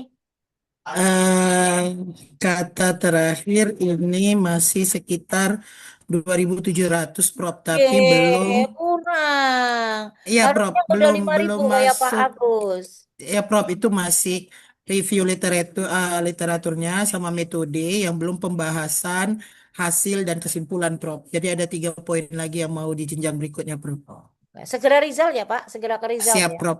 Oke. Prof, izin Prof, tadi kan Prof bersinggung dengan Pak Nanda tadi, Prof berbicara tentang takutnya ada teori yang mau kita bahas berikutnya yang bersinggungan dengan disertasi kita nanti bisa apa ya mengganggu disertasi kita. Self Jadi Prof, plagiarism. saya mau buat jurnal ya untuk mengejar BKD sebenarnya sih Prof. Jadi terbit di Sinta 5 saja mungkin Prof. Jangan Dalam Sinta waktu 5 belakang lah, abla udah tahu batu. struktur begini mah jangan Sinta 5 Pak. Paling enggak Sinta Siap, 3 siap, lah. Prof. Ini 2, maksudnya, 3 gitu. ya insya Allah. Insya Allah, Prof. Ini mau mengejar gitu, Prof. Tapi Oke. judulnya, apakah ini tepat atau tidak, Prof? Ini judul terbaru saya buat di Al-Madinah Al-Fadilah tentang mekanisme pemilihan pemimpin yang ideal. Jadi ini pemahaman teori tentang negara yang ideal dari Al-Farabi, Prof. Sementara judul disertasi yang saya kemarin hasil diskusi terakhir, saya mau buat judul disertasi saya itu legitimasi kepemimpinan dan demokrasi, komparasi konsep suro dengan mekanisme pemilu dalam dinamika politik di Indonesia. Apakah itu tidak nanti plagiasi atau tidak ya, Prof? Ini kan jenengan fokusnya ke Al-Farabi ya. Ibnu Arabi atau Al-Farabi? Al-Farabi, Prof. Al-Farabi. Ya, jadi kalau yang disertasi itu hermeneutik ya. Jenengan membaca artikel, membaca ayat-ayat langsung ya. Memaknai ayat. eh ini eh, kemarin kalau judul yang dari Prof, memang kita kan yang mau rencana yang sudah Prof koreksi itu kan Hermetika Double Move One, ayat-ayat tentang mekanisme pemilihan pemimpin dalam Al-Quran. Itu Betul. kan artikel. Ha. Jadi memang kemarin itu dari masukan dosen yang lain memang ada memasukkan konsep Al-Farabi juga, Prof. Selain Karl Marx, Al-Farabi itu dimasukkan konsep di dalam disertase saya. Apakah nanti kalau saya jadi Jangan. naikkan ini Nanti, jadi permasalahan, Prof? iya jadi self plagiarism nanti Pak. Hati-hati. Kecuali Ah, jenengan melihatnya aspek lain. Misalnya melihat, iya sih. Takutnya ini ya. Kalau mau mungkin itu melihat tentang kalau tetap Al-Farabi ya, tapi jangan yang persis mm-mm. mau ditulis di disertasi, nanti self plagiarism, jadi copy paste.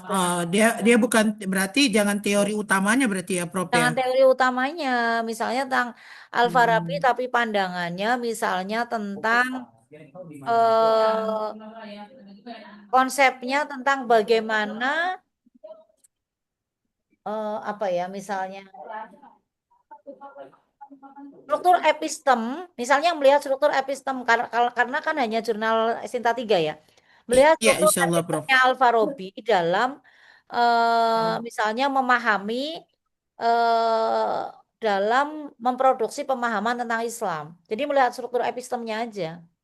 Struktur efisiennya ya, Prof ya. Ya, jadi sumber rujukan dia apa, metodenya bagaimana, kemudian Izin konsep Prof tadi struktur efisien dalam Prof. struktur epistem misalnya eh, beliau nggak punya tafsir ya. Mungkin struktur epistem pemikiran Al-Farabi tentang konsep apa gitu. Jangan-jangan tentang konsep kepemimpinan yang akan diteliti, tapi misalnya struktur epistem pemikiran keislaman gitu juga bisa. Struktur epistemologi pemikiran keislaman Al-Farabi itu juga bisa. Jadi sebenarnya konsep-konsep yang ditelurkan oleh Al-Farabi itu dia rujukannya pada umumnya dari mana gitu. Apakah dia merujuk tafsir-tafsir sebelumnya atau dia merujuk lebih banyak ke filsafat misalnya. Atau dia kok sebenarnya membandingkan atau mengintegrasikan filsafat dengan tafsir misalnya. Tapi ngelihat struktur epistemnya. Jadi ngelihat the origin of knowledge-nya, melihat dari sumber rujukannya, melihat dari metode yang beliau gunakan, melihat dari konsep tentang tafsir yang valid, yang benar, pemahaman Islam yang benar menurut Al-Farabi itu yang seperti apa gitu. Itu bisa. Jadi nanti nggak self plagiarism. Ya, Prof. Bisa kebayang ya Pak ya bedanya ya? Terbayang, Prof, terbayang. Termasuk Karena kalau misalnya mau kerjasama dengan Mas Nanda, nulis aja genealogi pemikirannya si Al-Farabi itu. Gitu. Cocok Prof, ini Pak Esa ini paling semangat di kelas ini. Oh iya, jadi Wah, nanti enggak. Pak Isa nanti gendongan sama Pak Nanda. Jadi ownership artikelnya bisa bareng-bareng. Siap, Prof, siap, Prof. Kan nggak harus sendiri. Yang penting kan first author toh Pak. Siap, Prof. Segampang Insyaallah, itu Mat. ya Pak ya. Ya, Ternyata dulu segampang itu hanya kebiasaan mengait-ngaitkan dengan apa ya, dengan faktor yang lain gitu aja, mengkoneksikan beberapa variabel kalau istilahnya Pak Habibie tadi. Ini variabelnya Pak Abdul banyak sekali. Itu bisa jadi ya, artikel itu Pak Abdul. Gitu. udah bisa 2 sampai 3 artikel Pak Abdul tadi, Iya, Prof. Pak Abdul itu bisa 5 artikel itu. Banyak banget isu yang tadi Begini, Prof. Yang diangkat. Prof, ke kita. Iya, Pak. tinggal saya ganti judul saja itu. Dulu memang, tapi pembahasan saya di artikel saya itu bifurkasi. Jadi hanya saya ganti saja bifurkasi, selesai. Bapak yang Bapak pahami tentang bifurkasi itu apa sih, Pak? Maksudnya di situ kaitannya dengan judul saya juga itu karena ada pemisahan di situ namanya. Arahnya ke situ. Pemisahan apa, Pak? Pemisahan di wilayah minoritas dan minoritas tadi, minoritas itu.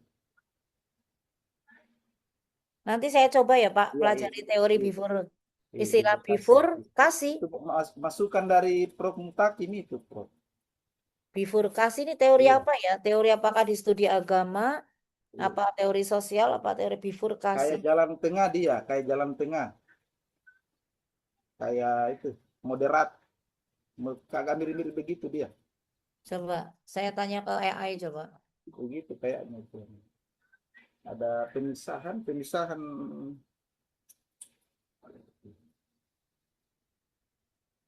pembagian dan konsep tentang teori bifurkasi.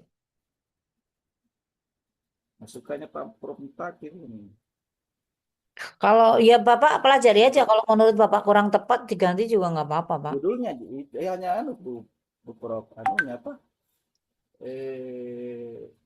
Belum saya rubah itu judul memang, tapi pembahasan saya sudah jelas. Bifurkasi Ahmad An-Naim itu yang bifurkasi itu berkaitan dengan istilah apa tentang apa lagi itu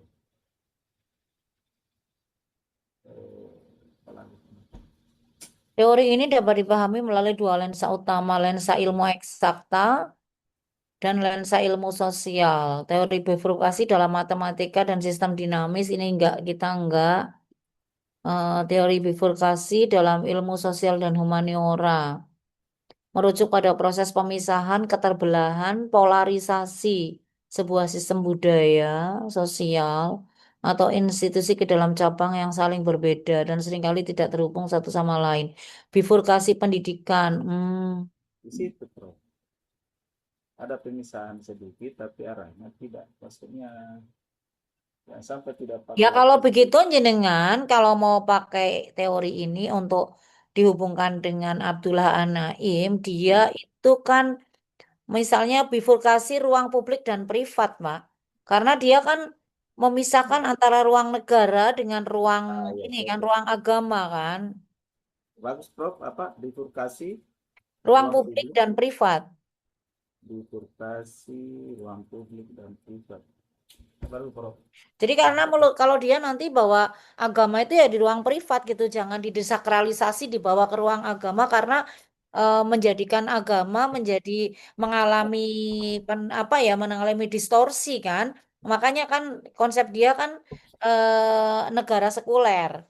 Karena kalau Apa dibawa-bawa judulnya jadi Prof bagus, menurunkan sakralitas agama toh. bufurkasi ruang Ruang privat dan ruang publik, Mak.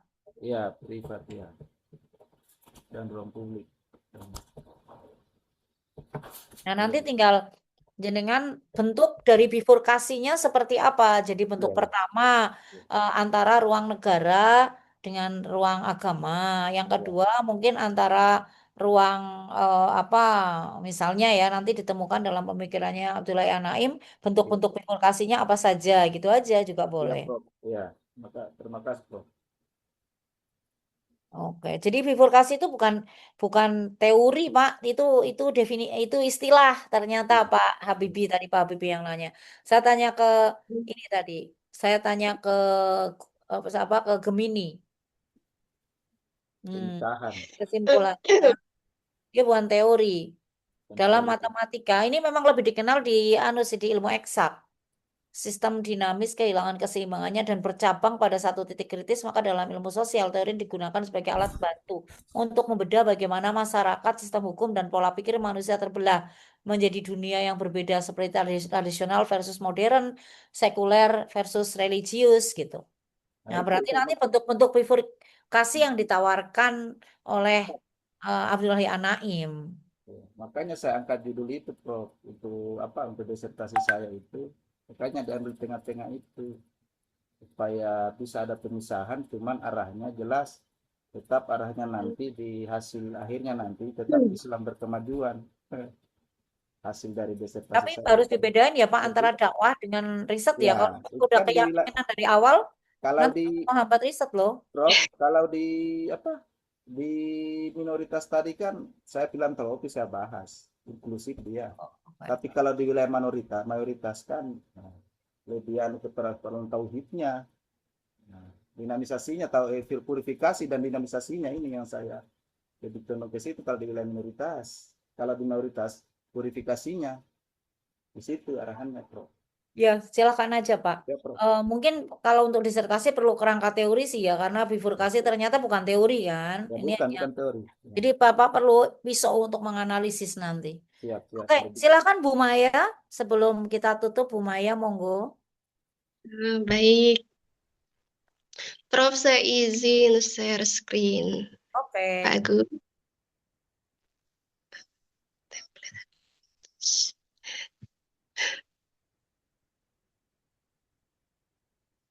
Baik, Prof, sebelumnya saya ingin bertanya dulu. Kan pertemuan pertama tuh sama pertemuan kedua, pokoknya kalau masuk siang tuh saya ikutnya separuh gitu, nyari separuh. Jadi saya kehilangan informasi tugas kita tuh apa aja di materi ini gitu, Prof. Selain bikin artikel itu. Tentang kajian tokoh itu, Prof. Enggak, artikel aja. Artikel udah selesai, udah bagus, Bu. Tugasnya, Ibu mau tambah tugas. Enggak, tugasnya artikel aja. Gitu, baik, Prof. Selesai mau nambah lagi. Tidak, Bu Maya gaya ini Pak Abdul, nantang. Kalau gitu saya minta 2 artikel gimana, Bu? Bu Maya jangan tanya terus, Bu Maya. Langsung. Baik. Artikel jadi Bu, syukur artikelnya sudah disubmit ya. Jadi nanti yang disubmit ke kami itu artikel yang sudah dinyatakan terkonfirmasi diterima. Nah, itu keren. Berarti berhasil kita kuliahnya. Tapi at least sudah jadi 1 artikel lah dengan template yang sudah sesuai dengan template-nya jurnal internasional. Oke, Bu Maya. Gini Prof, seperti sebelumnya ya, Prof Yoyo itu kemarin kan saya ambil di akhir tuh saya membuat artikel gitu Prof. Sebenarnya saya juga serius di tugas ini tuh, saya pengennya tuh endingnya juga bisa submit di artikel gitu Prof. Dan kalau sebelumnya saya kita mengajukan sama Prof Yoyo berkenan tidak untuk menjadi masuk di penulis kedua dan beliau berkenan. Jadi saya sebenarnya punya target pengennya tuh nanti ini juga lolos gitu. Begini Prof, ini judul saya yang kemarin kan sudah nyampe di apa ya? Di review literatur, literatur review, ya di review literatur ini. Jadi saya sudah memasukkan tentang konsep praktik pedagogis yang menjadi materialnya. Kemudian saya juga memasukkan tentang konsep habitus dialektisnya itu. Kemudian saya juga sudah memasukkan tentang Madura sebagai konteksnya, begitu Prof. Pertanyaan saya adalah gini, ini kan judul artikel saya ini masih terhubung atau menjadi turunan dari proposal disertasi saya, Prof. Ini coba saya tampilkan yang ini. Judul disertasi saya itu tentang habitus pendidikan Nyai juga gitu, tapi dalam gerakan Muslimat NU di Madura. Saya punya pertanyaan kayak gini, untuk artikel bisakah saya gantikan Madura itu ada 4 kabupaten, Pamekasan, Sumeneb, kemudian Bangkalan, dan Sampang gitu. Kalau misalnya konteksnya saya cuma ngambil satu pondok besar misalnya ya di Pamekasan atau Sumeneb saja, apakah itu boleh, Prof? Kalau ini memang disertasinya nanti akan self plagiarism sih, Bu. Kalau misalnya tadi ya Bu Maya, kalau ini cuma satu kabupaten, besok disertasinya 4 kabupaten, sama aja kalau temuannya asumsinya sama. Karena kan asumsinya kan temuan di satu tempat itu bisa menjadi rujukan untuk menjelaskan di tempat yang lain kan, gitu. Jadi memang Iya. kalau ini untuk jadi disertasi jangan ditulis jadi artikel, Bu. Kalau ini disertasinya memang seperti ini. Makanya saya bilang bagian dari aja, bagian darinya itu jangan jantungnya disertasi. Kalau jantungnya disertasi, itu saya plagiarisme sekali. Misalnya di sini bicara aja tentang, jadi nanti disertasi akan bicara tentang bagaimana habitusnya. Persis kayak gini ya Bu ya untuk disertasi ya. Mungkin ada sih. Kalau disertasinya tuh dari Prof. Suyadi kemarin kan ada materi tentang teori dan metodologi. Untuk coba saya buka juga sebentar.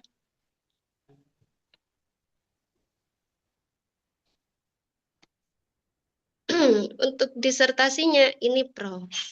Sebentar ya, ini loading. Ini untuk disertasinya habitus pendidikan Nyai dalam gerakan Muslimat Nahdlatul Ulama di Madura. Ini yang disarankan begitu. Tapi kan nanti saya masih mau sudah dapat promotor juga dan kebetulan diterima gitu. Promotornya tuh Prof. Inayah seperti itu. Promotornya siapa? Jenengan Prof. Promotor atau ko? Oh, promotor. Promotornya siapa Pak? Prof. Yuyadi? Bukan, Prof. Yoyo ternyata. Dr. Yoyo. Yoyo. Oh berarti kebalik. Karena kalau belum guru besar kan nggak bisa jadi promotor. Berarti mungkin Pak Yoyo kopromnya. Mungkin ya, Prof. Kalau begitu, ini berarti persis ya Bu ya? Hmm. Kalau persis kayak gini sih, kalau saran saya, Ibu artikelnya jangan langsung jantungnya disertasi, nanti malah jadi self plagiarism. Mungkin bisa diarahkan ke apa ya? Mungkin coba di sana lebih ke kontestasi nyai dan kiai. Bisa nggak? Ada datanya nggak bagaimana kiai bernegosiasi dengan nyai di Madura? Jadi untuk melihat apakah nyai di Madura itu dia punya kekuatan untuk menentukan beberapa habitus di ruang apa, gitu. Jadi kontestasi nyai, gitu. Nanti di artikel itu berbicara tentang ruang-ruangnya. Kalau ini kan jelas ya di pesantren ya, habitus pendidikan nyai dalam gerakan muslimah ya, di gerakan muslimah Nahdlatul Ulama. Nah ini lebih berbicara tapi tergantung ya, Ibu punya data apa enggak? Misalnya, apakah Bu Nyai itu punya punya ruang-ruang yang dia mempunyai kekuasaan untuk menentukan habitus mana yang akan dijadikan sebagai habitus dominan. Misalnya, nyai itu biasanya dia menang misalnya di ruang domestik sebenarnya.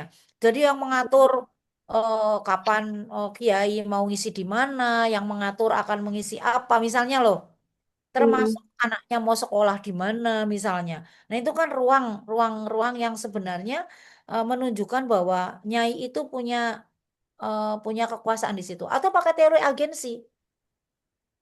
Oh iya, Prof gini, mungkin gini, eh, apakah dari judul ini saya nanti bikin turunan-turunannya, kemudian saya ajukan ke jenengan gitu sebagai judul artikel, boleh bisa tidak seperti itu? Boleh, tapi yang jelas itu prinsipnya, Bu, jangan berbicara jantungnya, karena jantungnya itu nanti akan menjadi nyawa dari disertasi, toh.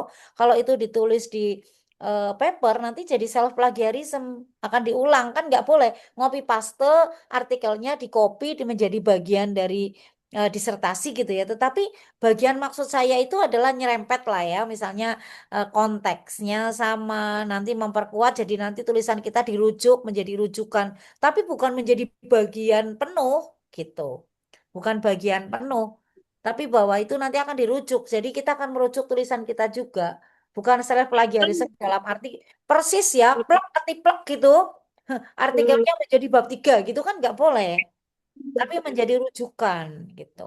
Baik, Prof.